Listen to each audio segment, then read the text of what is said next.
पग पंकज बंदन, पग पंकज बंदन। सिमरो अंगद दोख निकंदन।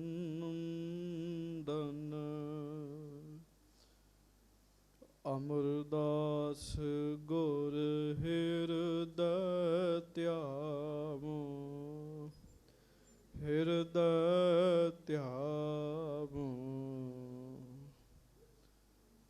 श्री गुरु रामदास गुण गावो।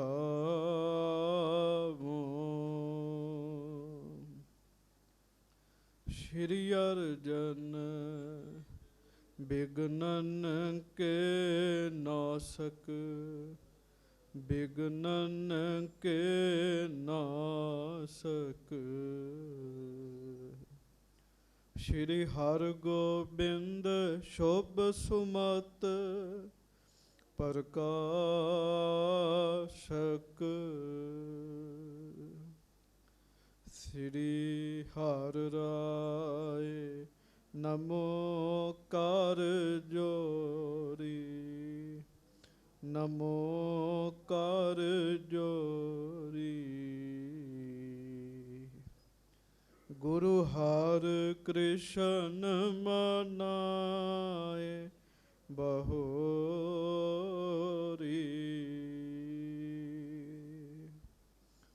गुरु तेग बहादुर परम कृपाला, परम कृपाला। श्री गुरु गोबिंद सिंह बेसाला।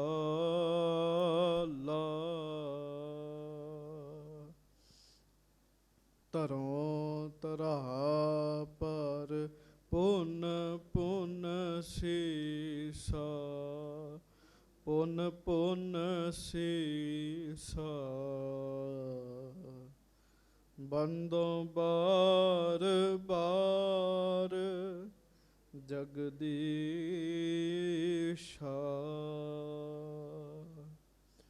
जिसमें है अमृत ज्ञान है, माणक भगत बैराग। श्री गुरु ग्रंथ साहिब उदद, बंदों कर अनुराग। श्री गुर शब्द कमाए जिन, जीते पंच विकार। तेन संतन को बंदना,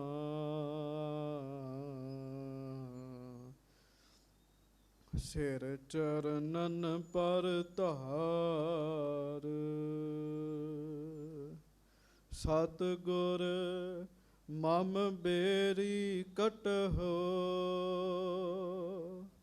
निज बेरी पर चार। एह बेरी होए भाव सफल, बिन बेरी कर पार।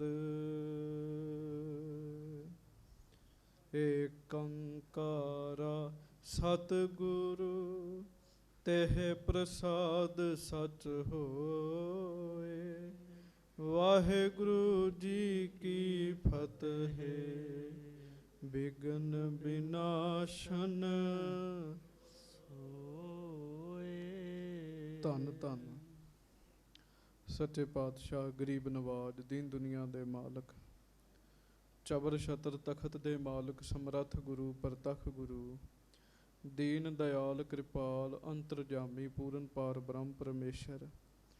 वाहिगुरु अकाल पुरख जी दा सरगुण स्वरूप, दासां गरीबां सिखां सेवकां दे उत्ते किरपा करन वाले ਦਇਆ ਕਰਨ ਵਾਲੇ, ਰਹਿਮਤਾਂ ਕਰਨ ਵਾਲੇ, ਬਖਸ਼ਿਸ਼ਾਂ ਕਰਨ ਵਾਲੇ, ਧੰਨ ਧੰਨ ਸਤਿਗੁਰੂ ਜੀ, ਧੰਨ ਧੰਨ ਸ੍ਰੀ ਗੁਰੂ ਗ੍ਰੰਥ ਸਾਹਿਬ ਜੀ ਮਹਾਰਾਜ। ਧੰਨ ਧੰਨ ਸ੍ਰੀ ਗੁਰੂ ਗ੍ਰੰਥ ਸਾਹਿਬ ਜੀ ਮਹਾਰਾਜ। ਬੜੇ ਹੀ ਪਿਆਰ ਦੇ ਨਾਲ ਸਾਰੀਆਂ ਸੰਗਤਾਂ ਦੋਵੇਂ ਹੱਥ ਜੋੜ ਕੇ ਗੱਜ ਕੇ ਉਚਾਰਨ ਕਰੋ ਜੀ, ਧੰਨ ਧੰਨ ਸ੍ਰੀ ਗੁਰੂ ਗ੍ਰੰਥ ਸਾਹਿਬ ਜੀ ਮਹਾਰਾਜ। ਧੰਨ ਧੰਨ ਸ੍ਰੀ ਗੁਰੂ ਗ੍ਰੰਥ ਸਾਹਿਬ ਜੀ ਮਹਾਰਾਜ। ਸਤਿਗੁਰੂ ਜੀ ਦੀ ਪਵਿੱਤਰ ਪਾਵਨ ਹਾਜ਼ਰੀ ਵਿਖੇ ਸੁਭਾਏਮਾਨ ਸੰਗਤ ਜੀ, ਆਪ ਜੀ ਬੜੇ ਹੀ ਪਿਆਰ ਨਾਲ ਸਤਿਗੁਰੂ ਜੀ ਦੀ ਹਾਜ਼ਰੀ ਦੇ ਵਿੱਚ ਜੁੜ ਕੇ ਬੈਠੇ ਹੋ।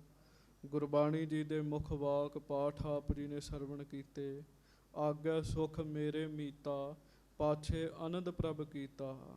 ਪਰਮੇਸ਼ਰ ਬਣਤ ਬਣਾਈ, ਫਿਰ ਡੋਲਤ ਕਤਹੂ ਨਾਹੀ। ਇਹ ਮੁੱਖ ਵਾਕ ਪਾਠ ਆਪ ਜੀ ਨੇ ਸਰਵਣ ਕੀਤੇ। ਕੁਝ ਸਮਾਂ ਗੁਰੂ ਘਰ ਦਾ ਮਹਾਨ ਪਵਿੱਤਰ ਇਤਿਹਾਸ ਆਪਾਂ ਸੰਗਤ ਨੇ ਬੜੇ ਪ੍ਰੇਮ ਦੇ ਨਾਲ ਸਰਵਣ ਕਰਨਾ ਹੈ। ਦੋਵੇਂ ਹੱਥ ਜੋੜ ਕੇ ਗੱਜ ਕੇ ਸਾਰੀ ਸੰਗਤ ਫਤਿਹ ਬੁਲਾਓ ਜੀ। ਵਾਹਿਗੁਰੂ ਜੀ ਕਾ ਖਾਲਸਾ, ਵਾਹਿਗੁਰੂ ਜੀ ਕੀ ਫਤਿਹ। ਸੱਚੇ ਪਾਤਸ਼ਾਹ ਗਰੀਬ ਨਵਾਜ ਸਤਿਗੁਰੂ ਜੀ, ਧੰਨ ਧੰਨ ਸ੍ਰੀ ਗੁਰੂ ਅਰਜਨ ਦੇਵ ਮਹਾਰਾਜ ਜੀ, ਜਿਨ੍ਹਾਂ ਦੇ ਗੁਣ ਕਹਿਣ ਕਥਨ ਦੇ ਵਿੱਚ ਨਹੀਂ ਆ ਸਕਦੇ। ਆਪ ਪਰਮੇਸ਼ਰ ਸੱਚੇ ਪਾਤਸ਼ਾਹ, ਉਹਨਾਂ ਦੀ ਪਵਿੱਤਰ ਕਥਾ ਆਪ ਦੀ ਸੰਗਤਾਂ ਬੜੇ ਪਿਆਰ ਨਾਲ ਹਰ ਰੋਜ਼ ਸਰਵਣ ਕਰਦੇ ਹੋ। ਸੰਗਤ ਜੀ, ਆਪ ਜੀ ਨੇ ਸਰਵਣ ਕੀਤਾ, ਧੰਨ ਧੰਨ ਸੱਚੇ ਪਾਤਸ਼ਾਹ ਸ੍ਰੀ ਗੁਰੂ ਅਰਜਨ ਦੇਵ ਜੀ ਮਹਾਰਾਜ ਸ੍ਰੀ ਗੋਇੰਦਵਾਲ ਸਾਹਿਬ ਦਾ ਫੁਰਨਾ ਬਣਾ ਕੇ ਅੰਮ੍ਰਿਤਸਰੋਂ ਤੁਰੇ ਜੀ। ਰਸਤੇ ਵਿੱਚ ਤਰਨ ਤਾਰਨ ਸਾਹਿਬ ਮਹਾਰਾਜ ਬੈਠ ਗਏ। ਆਉਣ ਵਾਲਾ ਸਮਾਂ ਮਹਾਰਾਜ ਜੀ ਨੇ ਦੇਖਿਆ ਬੜਾ ਵੱਡਾ ਉੱਥੇ ਤੀਰਥ ਬਣਦਾ ਹੈ। ਸ਼ੁਭ ਸਮਾਂ ਮਹਾਰਾਜ ਕਹਿਣ ਲੱਗੇ ਇਸ ਸਥਾਨ 'ਤੇ ਆਉਣਾ ਹੈ, ਬੜਾ ਵੱਡਾ ਤੀਰਥ ਬਣਨਾ ਹੈ। ਇਹ ਜਾਣ ਕੇ ਸਰੋਵਰ ਦੀ ਸੇਵਾ ਆਰੰਭ ਕਰਾਈ ਮਹਾਰਾਜ ਨੇ। ਬਹੁਤ ਵੱਡਾ ਸਰੋਵਰ ਮਹਾਰਾਜ ਜੀ ਤਿਆਰ ਕਰਵਾ ਰਹੇ। ਦੇਸ਼ਾਂ ਵਿਦੇਸ਼ਾਂ ਦੇ ਵਿੱਚੋਂ ਸਿੱਖ ਸੰਗਤਾਂ ਪਹੁੰਚ ਰਹੀਆਂ, ਨਾਲ ਤੇ ਗੁਰੂ ਸਾਹਿਬ ਜੀ ਦੇ ਦਰਸ਼ਨ ਕਰਦੀਆਂ ਹਨ, ਤੇ ਦਰਸ਼ਨਾਂ ਦੇ ਨਾਲ ਨਾਲ ਸੰਗਤਾਂ ਸੇਵਾ ਵੀ ਕਰ ਰਹੀਆਂ ਹਨ ਜੀ। ਕੋਈ ਮਾਇਆ ਚੜਾ ਰਿਹਾ ਹੈ, ਮਹਾਰਾਜ ਜੀ ਨੇ ਮਜ਼ਦੂਰ ਵੀ ਲਾਏ ਹੈ, ਮਜ਼ਦੂਰ ਵੀ ਦਿਹਾੜੀ ਕਰਦੇ ਆ, ਉਹਨਾਂ ਨੂੰ ਦਿਹਾੜੀ ਦੱਫਾ ਮਿਲਦਾ ਹੈ। ਬੜਾ ਉਤਸ਼ਾਹ ਹੈ, ਬਹੁਤ ਵੱਡਾ ਉਤਸ਼ਾਹ ਸਿੱਖ ਸੰਗਤਾਂ ਦੇ ਵਿੱਚ ਹੈ। ਕਈ ਮਹੀਨੇ ਮਹਾਰਾਜ ਨੇ ਉੱਥੇ ਬੈਠ ਕੇ ਸਰੋਵਰ ਦੀ ਪੁਟਾਈ ਕਰਵਾਈ ਜੀ। ਪੂਰਬ ਵਾਲਾ ਪਾਸਾ ਜਿਹੜਾ ਉਹ ਪੱਕਾ ਕੀਤਾ ਗਿਆ, ਪੌੜੀਆਂ ਬਣਾਈਆਂ ਗਈਆਂ, ਤੇ ਆਵੇ ਬਹੁਤ ਲੱਗੇ ਸਨ। ਗੁਰੂ ਸਾਹਿਬ ਨੇ ਜਿਹੜੇ ਆਵੇ ਲਵਾਏ ਸਨ, ਉਹ ਆਵਿਆਂ ਦੇ ਵਿੱਚ ਜਿਹੜੀਆਂ ਇੱਟਾਂ ਸਨ ਉਹ ਵੱਡੀਆਂ, ਪੂਰੀਆਂ ਲਾਲ ਤੇ ਪੱਕੀਆਂ ਹੋਈਆਂ ਇੱਟਾਂ ਨਿਕਲਦੀਆਂ ਸਨ ਜੀ। ਗੁਰੂ ਸਾਹਿਬ ਜੀ ਦੀ ਬਖਸ਼ਿਸ਼ ਮਿਹਰ। ਥੋੜ੍ਹੀ ਅੱਗੇ ਨੂਰਦੀਨ ਸਾਧ ਸੰਗਤ ਜੀ ਆਪਣੀ ਸਰਾਂ ਬਣਾ ਰਿਹਾ ਸੀ, ਤੇ ਨੌਰੰਗਾਬਾਦ ਪਿੰਡ ਵਿੱਚ ਅਮਾਨਤ ਖਾਂ ਸਰਾਂ ਬਣਾ ਰਿਹਾ ਸੀ। ਦੋਵਾਂ ਨੂੰ ਇੱਟਾਂ ਥੁੜ ਗਈਆਂ ਜੀ। ਪਤਾ ਕੀਤਾ ਵੀ ਇੱਟਾਂ ਕਿੱਥੋਂ ਮਿਲਣਗੀਆਂ, ਨਹੀਂ ਹੱਥ ਆਈਆਂ ਜੀ। ਕਿਸੇ ਨੇ ਦੱਸਿਆ ਇੱਟਾਂ ਗੁਰੂ ਅਰਜਨ ਦੇਵ ਮਹਾਰਾਜ ਸੱਚੇ ਪਾਤਸ਼ਾਹ ਜੀ ਦੇ ਕੋਲ ਖੂਬ ਹਨ, ਸਰੋਵਰ ਵਿੱਚ ਲਵਾਉਣੀਆਂ ਨੇ। ਇੱਕ ਸਿੱਖ ਨੂੰ ਦੱਸ ਕੇ ਧੱਕੇ ਨਾਲ ਹੀ ਇੱਟਾਂ ਚੁੱਕ ਕੇ ਲੈ ਕੇ ਚਲੇ ਗਏ ਜੀ। ਕਹਿਣ ਲੱਗੇ ਮਹਾਰਾਜ ਨੂੰ ਆਖਿਓ ਉਧਾਰ ਹੈ ਤੇ ਮਾਇਆ ਦੇ ਦਿਆਂਗੇ। ਸਿੱਖ ਨੇ ਆ ਕੇ ਮਹਾਰਾਜ ਨੂੰ ਦੱਸਿਆ, ਸੱਚੇ ਪਾਤਸ਼ਾਹ ਮੁਗਲਾਂ ਦੇ ਬੰਦੇ ਆਏ, ਇੱਟਾਂ ਲੈ ਗਏ ਸੱਚੇ ਪਾਤਸ਼ਾਹ। ਉਧਾਰ ਦੀ ਗੱਲ ਕਰਦੇ ਸੀ। ਗੁਰੂ ਸਾਹਿਬ ਮਹਾਰਾਜ ਕਹਿੰਦੇ ਬਚਨ ਤੇ ਪਹਿਲਾਂ ਹੀ ਹੋਇਆ ਸੀ ਵੀ ਸਰੋਵਰ ਅੱਧਾ ਹੀ ਰਹਿਣਾ। ਕਹਿਣ ਲੱਗੇ ਹੁਣ ਅੱਧਾ ਹੀ ਬਣੇਗਾ। ਮਹਾਰਾਜ ਕਹਿਣ ਲੱਗੇ ਸਮਾਂ ਆਏਗਾ, ਸਾਡੇ ਸਿੱਖ ਇਹਨੂੰ ਪੂਰਾ ਕਰਨਗੇ। ਇਹ ਜਿਹੜੀਆਂ ਇੱਟਾਂ ਉਹਨਾਂ ਨੇ ਲੈ ਕੇ ਗਏ ਆ ਨਾ ਸਰਾਵਾਂ ਬਣਾਉਣ ਵਾਸਤੇ, ਜੜੋਂ ਸਰਾਵਾਂ ਪੁੱਟ ਕੇ ਇੱਟਾਂ ਜਿਹੜੀਆਂ ਨੇ ਉਹ ਮੁੜ ਸਰੋਵਰ ਵਿੱਚ ਲੱਗਣਗੀਆਂ ਜੀ। ਉਹ ਦੋਵਾਂ ਸਰਾਵਾਂ ਦੀਆਂ ਇੱਟਾਂ ਪੁੱਟੀਆਂ ਗਈਆਂ ਜੀ। ਸਰਦਾਰ ਬੁੱਧ ਸਿੰਘ ਜੀ, ਸਰਦਾਰ ਜੱਸਾ ਸਿੰਘ ਜੀ ਰਾਮਗੜੀਆ ਪੰਥ ਦੇ ਸਰਦਾਰ ਜੀ, ਉਹਨਾਂ ਨੇ ਫਿਰ ਉਹ ਸਰਾਵਾਂ ਪੁੱਟੀਆਂ ਜੀ। ਤੇ ਸਰਾਵਾਂ ਪੁੱਟ ਕੇ ਉਹ ਇੱਟਾਂ ਤਰਨ ਤਾਰਨ ਸਰੋਵਰ ਦੇ ਵਿੱਚ ਲਾਈਆਂ ਜੀ। ਹੁਣ ਤੁਸੀਂ ਅਚਰਜ ਬਾਤ ਸੁਣੋ, ਉਸ ਸਮੇਂ ਤੇ ਜੱਸਾ ਸਿੰਘ ਰਾਮਗੜੀਆ ਤੇ ਸਰਦਾਰ ਬੁੱਧ ਸਿੰਘ, ਉਹਨਾਂ ਦੇ ਦਾਦਿਆਂ ਦਾ ਵੀ ਜਨਮ ਨਹੀਂ ਹੋਇਆ ਹੋਏਗਾ ਜੀ ਜਦੋਂ ਦੀ ਇਹ ਸਾਖੀ ਹੈ ਜੀ ਗੁਰੂ ਅਰਜਨ ਦੇਵ ਜੀ ਦੀ ਜੀ। ਉਹਨਾਂ ਦੇ ਦਾਦਿਆਂ ਦਾ ਵੀ ਜਨਮ ਨਹੀਂ ਹੋਇਆ ਹੋਏਗਾ, ਤੇ ਤੁਸੀਂ ਅੰਦਾਜ਼ਾ ਲਾਓ ਗੁਰੂ ਸਾਹਿਬ ਨੇ ਉਹਨਾਂ ਬਾਰੇ ਪਹਿਲਾਂ ਹੀ ਬਚਨ ਕਰ ਦਿੱਤੇ ਜੀ। ਨਾਮ ਹੀ ਨਹੀਂ ਲਏ, ਕੰਮ ਤੇ ਪਹਿਲਾਂ ਹੀ ਦੱਸ ਦਿੱਤੇ ਨਾ ਜੀ। ਇਸ ਕਰਕੇ ਸੰਗਤ ਜੀ ਇੱਕ ਗੱਲ ਚੇਤਾ ਰੱਖਿਓ, ਐਸੇ ਰੱਬੀ ਪੁਰਸ਼ ਰੱਬ ਦੇ ਪਿਆਰੇ ਉਹ ਧੁਰੋਂ ਹੀ ਭੇਜੇ ਆਉਂਦੇ ਜੀ, ਵਿਸ਼ੇਸ਼ ਕੰਮ ਵਾਸਤੇ ਆਉਂਦੇ ਧਰਤੀ ਦੇ ਉੱਤੇ। ਮਹਾਰਾਜ ਡਿਊਟੀ ਉਹਨਾਂ ਦੀ ਇਹ ਲਾਉਂਦੇ ਆ ਜੀ। ਮਹਾਰਾਜੇ ਰਣਜੀਤ ਸਿੰਘ ਨੇ ਸੰਗਤ ਦੀ ਕੁਝ ਪਰਿਕਰਮਾ ਪੱਕੀ ਕਰਵਾਈ ਸੀਗੇ। ਕੁੰਵਰ ਨੌ ਨਿਹਾਲ ਨੇ ਪਰਿਕਰਮਾ ਪੱਕੀ ਕਰਵਾਈ, ਮੁਨਾਰ ਬਣਵਾਇਆ। ਉਹਨਾਂ ਸਮਿਆਂ 'ਚ ਦਰਬਾਰ ਵੀ ਬਣੇ ਜੀ। ਫਿਰ ਜੀ ਜਿਹੜਾ ਤਰਨਤਾਰਨ ਦਰਬਾਰ ਸਾਹਿਬ ਤੁਸੀਂ ਦਰਸ਼ਨ ਕਰਦੇ ਆ, ਸੋਏ ਮਹਾਰਾਜ ਨੇ ਬਚਨ ਕਰ ਦਿੱਤੇ। ਸਮੇਂ ਦੇ ਨਾਲ ਉਹ ਬਚਨ ਪੂਰੇ ਹੋਏ ਜੀ, ਸਮੇਂ ਨਾਲ ਉਹ ਬਚਨ ਪੂਰੇ ਹੋਏ ਜੀ। ਹੁਣ ਸੰਗਤ ਜੀ ਤੁਸੀਂ ਸੁਣੋ, ਮਹਾਰਾਜ ਸੱਚੇ ਪਾਤਸ਼ਾਹ ਉੱਥੋਂ ਚੱਲੇ ਨੇ ਜੀ, ਤਰਨਤਾਰਨ ਤੋਂ ਚੱਲੇ ਆ, ਤੇ ਅੰਮ੍ਰਿਤਸਰ ਹੀ ਜਾਣ ਦਾ ਮਹਾਰਾਜ ਨੇ ਫੁਰਨਾ ਬਣਾ ਲਿਆ ਜੀ। ਕਿਉਂ? ਉਹਦਾ ਕਾਰਨ ਇਹ ਸੀਗਾ, ਮਹਾਰਾਜ ਅੰਮ੍ਰਿਤਸਰ ਆਉਣ ਦਾ ਫੁਰਨਾ ਵਾਪਸ ਬਣਾਇਆ। ਕਾਰਨ ਵੀ ਗੋਇੰਦਵਾਲ ਸਾਹਿਬ ਗੁਰੂ ਅਮਰਦਾਸ ਜੀ ਦੇ ਪਰਿਵਾਰ ਨੂੰ ਮਿਲਣ ਵਾਸਤੇ ਆਏ ਸੀ, ਤੇ ਸਤਿਗੁਰਾਂ ਦਾ ਪਰਿਵਾਰ ਤਰਨਤਾਰਨ ਹੀ ਆ ਕੇ ਮਹਾਰਾਜ ਨੂੰ ਮਿਲ ਪਿਆ ਜੀ। ਮਹਾਰਾਜ ਕਹਿਣ ਲੱਗੇ ਹੁਣ ਅੰਮ੍ਰਿਤਸਰ ਚੱਲਦੇ ਆ, ਪਰ ਬਚਨ ਕੀਤਾ ਇਸ ਤਰਨਤਾਰਨ ਸਰੋਵਰ ਦੇ ਵਿੱਚ। ਇਸ ਤਰਨਤਾਰਨ ਸਰੋਵਰ ਉੱਪਰ ਮੱਸਿਆ ਦਾ ਦਿਹਾੜਾ ਲੱਗਿਆ ਕਰੇਗਾ। ਮਹਾਰਾਜ ਕਹਿਣ ਲੱਗੇ ਸੰਗਤਾਂ ਤੁਰ ਤੁਰ ਕੇ ਆਇਆ ਕਰਨਗੀਆਂ। ਭਾਦੋਂ ਦੀ ਮੱਸਿਆ ਦਾ ਵਿਸ਼ੇਸ਼ ਮਹਾਤਮ ਹੋਏਗਾ। ਇੱਥੇ ਜਿਹੜਾ ਇਸ਼ਨਾਨ ਕਰੇਗਾ ਉਹਦੇ ਪਾਪ ਦੂਰ ਹੋਣਗੇ ਜੀ। ਸੰਗਤ ਜੀ, ਮੈਂ ਗੁਰਮੁਖਾਂ ਦੇ ਕੋਲੋਂ ਬਚਨ ਸੁਣਿਆ, ਉਹ ਮੈਂ ਪਹਿਲਾਂ ਆਪ ਜੀ ਨੂੰ ਸੁਣਾ ਦਿਆਂ। ਗੁਰਮੁਖਾਂ ਬਚਨ ਸੁਣਾਇਆ, ਕਹਿੰਦੇ ਇੱਕ ਸਾਲ ਵਿੱਚ 12 ਵਾਰ ਮੱਸਿਆ ਆਉਂਦੀ ਹੈ ਜੀ। 12 ਮੱਸਿਆਵਾਂ ਤੇ ਕੋਈ ਨਹੀਂ ਜਾ ਸਕਿਆ ਜੀ। ਹਾਂਜੀ, ਨਹੀਂ ਜਾ ਸਕਦਾ ਜੀ, ਸਾਰਾ ਸਾਲ ਤਰਨਤਾਰਨ ਨਹੀਂ ਜਾ ਸਕਦਾ। ਤੇ ਸਾਲ 'ਚ ਇੱਕੋ ਮੱਸਿਆ ਤੇ ਇਸ਼ਨਾਨ ਕਰ ਲਏ, 12 ਦਾ ਹੀ ਫਲ ਮਿਲ ਜਾਏਗਾ ਜੀ। ਉਹ ਕਿਹੜੀ ਮੱਸਿਆ ਜੀ? ਉਹ ਭਾਦੋਂ ਮਹੀਨੇ ਦੀ ਮੱਸਿਆ ਜੀ। ਭਾਦਰੋਂ ਮਹੀਨੇ ਦੀ ਮੱਸਿਆ ਦਾ ਮਹਾਰਾਜ ਸੱਚੇ ਪਾਤਸ਼ਾਹ ਨੇ ਬਚਨ ਕੀਤਾ। ਤੁਸੀਂ ਸੁਣਿਆ, ਦਰਸ ਮਾਸ ਭਾਦਰੋਂ ਪਦ ਜੋਏ, ਮਹਾ ਮਹਾਤਮ ਇਸ ਕੋ ਹੋਏ। ਮਹਾਰਾਜ ਕਹਿੰਦੇ ਉਸ ਸਮੇਂ ਇਹਦਾ ਬੜਾ ਵੱਡਾ ਮਹਾਤਮ ਹੋਏਗਾ। ਸਗਰੇ ਪਾਪ ਵਿਦਾਰਨ ਕਰੈ, ਸ਼ਰਧਾ ਧਰ ਇਸ਼ਨਾਨ ਜੇ ਧਰੈ। ਜੇ ਕੋਈ ਸ਼ਰਧਾ ਦੇ ਨਾਲ ਇਸ਼ਨਾਨ ਕਰੇ, ਉਹਦੇ ਸਾਰੇ ਪਾਪ ਦੂਰ ਹੋਣਗੇ। ਗੱਜ ਕੇ ਆਖੋ ਵਾਹਿਗੁਰੂ। ਮਹਾਰਾਜ ਨੇ ਹੋਰ ਕੋਈ ਸਰਾਪ ਨਹੀਂ ਦਿੱਤਾ। ਜੇ ਮਹਾਰਾਜ ਚਾਹੁੰਦੇ, ਬਚਨ ਕਰਦੇ, ਨੂਰਦੀਨ ਤੇ ਅਮਾਨਤ ਖਾਨ ਨੇ ਉੱਥੇ ਹੀ ਸੜ ਕੇ ਸਵਾਹ ਹੋ ਜਾਣਾ ਸੀਗਾ ਜੀ। ਸਤਿਗੁਰੂ ਬੜੇ ਦਿਆਲੂ, ਮਹਾਰਾਜ ਨੇ ਬਖਸ਼ ਦਿੱਤਾ ਸੱਚੇ ਪਾਤਸ਼ਾਹ ਨੇ ਉਹਨਾਂ ਨੂੰ। ਹੁਣ ਆਪਾਂ ਅੱਗੋਂ ਕਥਾ ਸਰਵਣ ਕਰਨੀ ਹੈ। ਸਭ ਸੰਗਤ ਗੱਜ ਕੇ ਆਖੋ ਧੰਨ ਗੁਰੂ ਅਰਜਨ ਦੇਵ ਜੀ ਮਹਾਰਾਜ। ਧੰਨ ਸ਼੍ਰੀ ਗੁਰੂ ਅਰਜਨ ਦੇਵ ਸਾਹਿਬ ਜੀ ਮਹਾਰਾਜ। ਧੰਨ ਧੰਨ ਸ਼੍ਰੀ ਗੁਰੂ ਅਰਜਨ ਦੇਵ ਸਾਹਿਬ ਜੀ ਮਹਾਰਾਜ। ਧੰਨ ਧੰਨ ਸ਼੍ਰੀ ਗੁਰੂ ਅਰਜਨ ਦੇਵ ਸਾਹਿਬ ਧੰਨ ਜੀ ਧੰਨ ਸ਼੍ਰੀ ਗੁਰੂ ਅਰਜਨ ਦੇਵ ਸਾਹਿਬ ਜੀ ਮਹਾਰਾਜ। ਧੰਨ ਧੰਨ ਸ਼੍ਰੀ ਗੁਰੂ ਅਰਜਨ ਦੇਵ ਸਾਹਿਬ ਜੀ ਧੰਨ ਧੰਨ ਸ਼੍ਰੀ ਗੁਰੂ ਅਰਜਨ ਦੇਵ ਸਾਹਿਬ ਜੀ ਮਹਾਰਾਜ। ਧੰਨ ਧੰਨ ਸ਼੍ਰੀ ਗੁਰੂ ਅਰਜਨ ਦੇਵ ਸਾਹਿਬ ਜੀ ਸਭ ਸਿੱਖ ਸੰਗਤ ਗੱਜ ਕੇ ਆਖੋ ਜੀ ਸਤਨਾਮ ਸ਼੍ਰੀ ਵਾਹਿਗੁਰੂ ਸਾਹਿਬ ਜੀ। ਸ਼੍ਰੀ ਵਾਹਿਗੁਰੂ ਸਾਹਿਬ ਜੀ। ਨੈਣ ਰਸੀਲੇ ਕਰੁਣਾ ਰਸੇ। ਸੱਚੇ ਪਾਤਸ਼ਾਹ ਜੀ ਦੇ ਨੈਣਾਂ ਵਿੱਚ ਵਾਹਿਗੁਰੂ ਜੀ ਦੇ ਨਾਮ ਦਾ ਰਸ ਭਰਿਆ ਹੋਇਆ ਜੀ। ਹਰ ਅੰਮ੍ਰਿਤ ਭਿੰਨੀ ਦੇਹੁਰੀ, ਅੰਮ੍ਰਿਤ ਬੁਰਕੇ ਰਾਮ ਰਾਜੇ। ਮਹਾਰਾਜ ਜੀ ਦੇ ਨੈਣਾਂ ਵਿੱਚ ਨੈਣ ਨਾਮ ਦਾ ਰਸ ਭਰਿਆ ਪਿਆ ਜੀ। ਬ੍ਰਹਮ ਗਿਆਨੀ ਕੀ ਦ੍ਰਿਸ਼ਟ ਅੰਮ੍ਰਿਤ ਬਰਸੀ। ਹਾਂਜੀ, ਜਿਨ ਮਹਿ ਪ੍ਰੇਮ ਰਹਿ ਨਿਤ ਬਸੇ। ਕਹਿੰਦੇ ਮਹਾਰਾਜ ਜੀ ਦੇ ਨੈਣ ਰਸ ਵਿੱਚ ਭਰੇ ਪਏ ਹਨ, ਪ੍ਰੇਮ ਭਰਿਆ ਪਿਆ ਉਹਨਾਂ ਨੈਣਾਂ ਦੇ ਵਿੱਚ। ਹਾਂਜੀ, ਜਗ ਗੁਰਤਾ ਬਰ ਤਖਤ ਬਿਰਾਜੇ। ਜਗਤ ਦੀ ਸ੍ਰੇਸ਼ਟ ਗੁਰਤਾ ਗੱਦੀ ਦੇ ਤਖਤ ਤੇ, ਜਿਹੜਾ ਤਖਤ ਸਭ ਤੋਂ ਸ੍ਰੇਸ਼ਟ, ਸਭ ਤੋਂ ਉੱਚਾ, ਉਸ ਤਖਤ ਤੇ ਗੁਰੂ ਅਰਜਨ ਦੇਵ ਮਹਾਰਾਜ ਬੈਠੇ ਹੋਏ ਨੇ ਜੀ। ਹਾਂਜੀ, ਦਰਸ ਹੈ ਸਹਿ ਸਰਦਾ ਅਗ ਭਾਜੇ। ਤੇ ਜਿਹੜਾ ਵੀ ਸ਼ਰਧਾ ਦੇ ਨਾਲ ਸਤਿਗੁਰੂ ਜੀ ਦੇ ਕਰਦਾ ਦਰਸ਼ਨ, ਉਹਦੇ ਫਿਰ ਸਾਰੇ ਪਾਪ ਦੂਰ ਹੋ ਜਾਂਦੇ ਐ।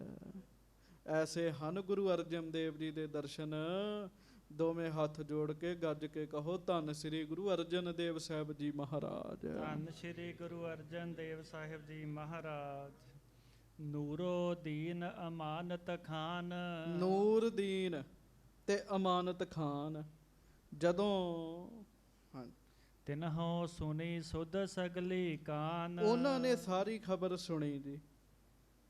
ਹਾਂਜੀ, ਤੀਰਥ ਕਰਬੇ ਤੇ ਹਟ ਰਹੇ, ਵੀ ਗੁਰੂ ਸਾਹਿਬ ਨੇ ਸਰੋਵਰ ਬਣਾਉਣਾ ਛੱਡ ਹੀ ਦਿੱਤਾ, ਤਾਂ ਉੱਥੋਂ ਤੁਰ ਪਏ ਮਹਾਰਾਜ ਅੰਮ੍ਰਿਤਸਰ ਨੂੰ। ਹਾਂਜੀ, ਕੂਚ ਕਰਨ ਚਲਬੇ ਚਿਤ ਚਾਹੇ, ਸੱਚੇ ਪਾਤਸ਼ਾਹ ਨੇ ਤੁਰਨ ਦਾ ਫੁਰਨਾ ਬਣਾ ਲਿਆ ਤੇ ਤੁਰ ਪੈਣ ਲੱਗੇ ਨੇ ਜੀ, ਜਦੋਂ ਇਹਨਾਂ ਨੂੰ ਪਤਾ ਲੱਗਾ ਜੀ। ਹਾਂਜੀ, ਮਿਲ ਦੋਨੋਂ ਇੱਕ ਮਨੁਜ ਪਠਾਵਾ, ਉਹ ਫਿਰ ਦੋਵੇਂ ਡਰ ਗਏ ਜੀ, ਨੂਰਦੀਨ ਤੇ ਅਮਾਨਤ ਖਾਂ ਜੀ। ਉਹਨਾਂ ਦੋਵਾਂ ਨੇ ਆਪਣੇ ਵੱਲੋਂ ਸਾਂਝਾ ਬੰਦਾ ਇੱਕ ਸਤਿਗੁਰੂ ਜੀ ਦੇ ਚਰਨਾਂ ਦੇ ਵਿੱਚ ਭੇਜਿਆ ਜੀ। ਹਾਂਜੀ, ਸਾਹੋ ਸੁਨੇ ਨਹਿ ਚਿਤ ਡਰ ਪਾਵਾ, ਡਰਦੇ ਕਿਉਂ ਵੀ ਇਹ ਬਾਦਸ਼ਾਹ ਨੂੰ ਪਤਾ ਲੱਗ ਗਿਆ ਵੀ ਅਸੀਂ ਇੱਟਾਂ ਇਸ ਤਰ੍ਹਾਂ ਧੱਕੇ ਨਾਲ ਲਈਆਂ ਨੇ ਤੇ ਉਹ ਕਿਤੇ ਸਾਨੂੰ ਬੁਰਾ ਭਲਾ ਹੀ ਨਾ ਆਖੇ, ਇਸ ਕਰਕੇ ਡਰ ਗਏ ਜੀ। ਹਾਂਜੀ, ਆਏ ਗੁਰੂ ਕੇ ਕਹਿਓ ਅਗਾਰੀ, ਉਹ ਬੰਦਾ ਆਇਆ ਮਹਾਰਾਜ ਜੀ ਦੇ ਕੋਲ, ਹੱਥ ਜੋੜੇ ਦੋਵਾਂ ਮੁਗਲਾਂ ਵੱਲੋਂ ਮਹਾਰਾਜ ਨੂੰ ਬੇਨਤੀ ਕਰਨ ਲੱਗਾ, ਤੁਮ ਕਿਉਂ ਬਰਜੀ ਤਾਲ ਉਸਾਰੀ, ਸੱਚੇ ਪਾਤਸ਼ਾਹ ਮਹਾਰਾਜ ਆਪ ਜੀ ਨੇ ਸਰੋਵਰ ਕਿਉਂ ਰੋਕ ਦਿੱਤਾ? ਮਹਾਰਾਜ ਸਰੋਵਰ ਨਹੀਂ ਪੂਰਾ ਬਣਾਇਆ ਮਹਾਰਾਜ। ਹਾਂਜੀ, ਜਿਤਕ ਭਜਾਵੇ ਪਰ ਲਗ ਦਰਬਾ, ਹਾਂਜੀ, ਕਹਿ ਹਮ ਤੇ ਅਬ ਲੀਜਹਿ ਸਰਬਾ, ਮਹਾਰਾਜ ਮੈਂ ਨੂਰਦੀਨ ਵੱਲੋਂ ਤੇ ਅਮਾਨਤ ਖਾਂ ਵਾਲੇ ਪਾਸਿਓਂ ਆਇਆ। ਉਹ ਕਹਿ ਰਹੇ ਨੇ ਜਿੰਨੀ ਮਾਇਆ ਇੱਟਾਂ ਦੀ ਹੈ ਉਹ ਸਾਡੇ ਕੋਲੋਂ ਲੈ ਲਓ ਮਹਾਰਾਜ, ਜਿੰਨਾ ਆਵਿਆਂ ਤੇ ਖਰਚਾ ਆਇਆ ਉਹ ਸਾਰਾ ਲੈ ਲਓ। ਹਾਂਜੀ, ਅਪਰ ਈਂਟ ਕਾ ਦੇਹੋ ਚੜਾਏ, ਤੇ ਹੋਰ ਇੱਟਾਂ ਪਕਾ ਲਓ ਮਹਾਰਾਜ ਤੁਸੀਂ। ਹਾਂਜੀ, ਕਰਤ ਕਾਰ ਸਗਰੀ ਪੱਕ ਜਾਏ, ਤੇ ਸੇਵਾ ਕਰਦਿਆਂ ਜਦੋਂ ਨੂੰ ਪਟਾਈ ਹੋਣੀ ਹੈ ਉਦੋਂ ਨੂੰ ਆਵੇ ਪੱਕ ਜਾਣੇ ਹੈ। ਹਾਂਜੀ, ਆਗੇ ਕੋ ਹਮ ਲਹਿ ਨਾ ਕੋਈ, ਤੇ ਅੱਗੇ ਤੋਂ ਨਹੀਂ ਅਸੀਂ ਇੱਟਾਂ ਲਵਾਂਗੇ। ਮਹਾਰਾਜ ਬੇਨਤੀ ਹੈ, ਨੂਰਦੀਨ ਤੇ ਅਮਾਨਤ ਖਾਂ ਕਹਿ ਰਿਹਾ ਵੀ ਸਰੋਵਰ ਬਣਾਓ ਤੁਸੀਂ ਪੂਰਾ। ਹਾਂਜੀ, ਬੈਠੇ ਰਚਹੋ ਆਪਨ ਸਰ ਜੋਈ, ਤੁਸੀਂ ਆਪਣਾ ਸਰੋਵਰ ਬਣਾਓ, ਤੀਰਥ ਬਣਾਓ, ਅੱਗੇ ਤੋਂ ਅਸੀਂ ਇੱਟਾਂ ਨਹੀਂ ਲਵਾਂਗੇ। ਹਾਂਜੀ, ਬਣੀ ਜ਼ਰੂਰਤ ਹਮਕੋ ਭਾਰੀ, ਅਸਲ 'ਚ ਮਹਾਰਾਜ ਉਹਨਾਂ ਨੂੰ ਜ਼ਰੂਰਤ ਬੜੀ ਬਣ ਗਈ ਸੀ, ਇਸ ਕਰਕੇ ਮੈਂ ਉਹਨਾਂ ਵੱਲੋਂ ਕਹਿ ਰਿਹਾ। ਹਾਂਜੀ, ਸਾਹੋ ਨਦੇਸ਼ ਜੋ ਸ਼ੀਘਰ ਉਚਾਰੀ, ਬਾਦਸ਼ਾਹ ਦਾ ਹੁਕਮ ਸੀਗਾ ਵੀ ਛੇਤੀ ਬਣਾਓ ਸਰਾਂ, ਇਸ ਕਰਕੇ ਅਸੀਂ ਇੱਟਾਂ ਲੈ ਗਏ ਮਹਾਰਾਜ। ਹਾਂਜੀ, ਕਰਹੋ ਸੁਰਾਏ ਤੁਰਤ ਹੀ ਤਿਆਰੇ, ਜਾਂ ਤੇ ਆਵੇ ਲਏ ਤੁਮਾਰੇ, ਤਿਸ ਕੋ ਲੀਜੈ ਮੋਲ ਸਵਾਇਆ, ਤੇ ਹੁਣ ਆਪ ਕਿਰਪਾ ਕਰੋ ਤੇ ਸੱਚੇ ਪਾਤਸ਼ਾਹ ਜਿੰਨੀਆਂ ਇੱਟਾਂ ਨੇ ਅਸੀਂ ਖੜੀਆਂ ਉਹਨਾਂ ਦਾ ਦੂਣਾ ਮੋਲ ਲੈ ਲਓ ਮਹਾਰਾਜ, ਮੁੱਲ ਲੈ ਲਓ ਦੂਣਾ ਸਾਡੇ ਕੋਲੋਂ, ਪਰ ਸਰੋਵਰ ਬਣਾਓ ਇੱਥੇ। ਹਾਂਜੀ, ਦੇਹੋ ਆਇਸ ਪੁੰਨ ਲਗਾਏ ਪਿਆਇਆ, ਆਗਿਆ ਕਰੋ ਆਪਣੇ ਸਿੱਖਾਂ ਨੂੰ ਇਹ ਮੁੜ ਆਵੇ ਪਕਾਉਣ। ਹਾਂਜੀ, ਸ਼੍ਰੀ ਅਰਜਨ ਪੁੰਨ ਕੀਨ ਬਖਾਨ, ਜੋੜੋ ਹੱਥ ਤੇ ਆਖੋ ਵਾਹਿਗੁਰੂ ਵਾਹਿਗੁਰੂ। ਸੱਚੇ ਪਾਤਸ਼ਾਹ ਗੁਰੂ ਅਰਜਨ ਦੇਵ ਜੀ ਮਹਾਰਾਜ ਸਤਿਗੁਰੂ ਜੀ ਉਹਨਾਂ ਨੂੰ ਫਿਰ ਕਹਿਣ ਲੱਗੇ, ਕਰਿਓ ਮੋਲ ਬਲ ਲਾਏ ਮਹਾਨ, ਮਹਾਰਾਜ ਕਹਿਣ ਲੱਗੇ ਮੁੱਲ ਸੁਣ ਲਓ, ਮੁੱਲ ਸੁਣ ਲਓ, ਤੁਸੀਂ ਜਿਸ ਮੁੱਲ ਤੇ ਲੈ ਕੇ ਗਏ ਜੇ ਪੈਸਾ ਤੇ ਕੋਈ ਨਹੀਂ ਦਿੱਤਾ, ਤੁਸੀਂ ਬਾਹਾਂ ਦਾ ਮੁੱਲ ਲਿਆ, ਬਾਹਾਂ ਦਾ ਬਲ ਵਰਤਿਆ, ਉਹੀ ਮੁੱਲ ਹੈ ਨਾ, ਤੁਹਾਡੀਆਂ ਬਾਹਾਂ ਦਾ ਬਲ ਲੱਗਾ ਖੜਨ ਲੱਗਿਆ।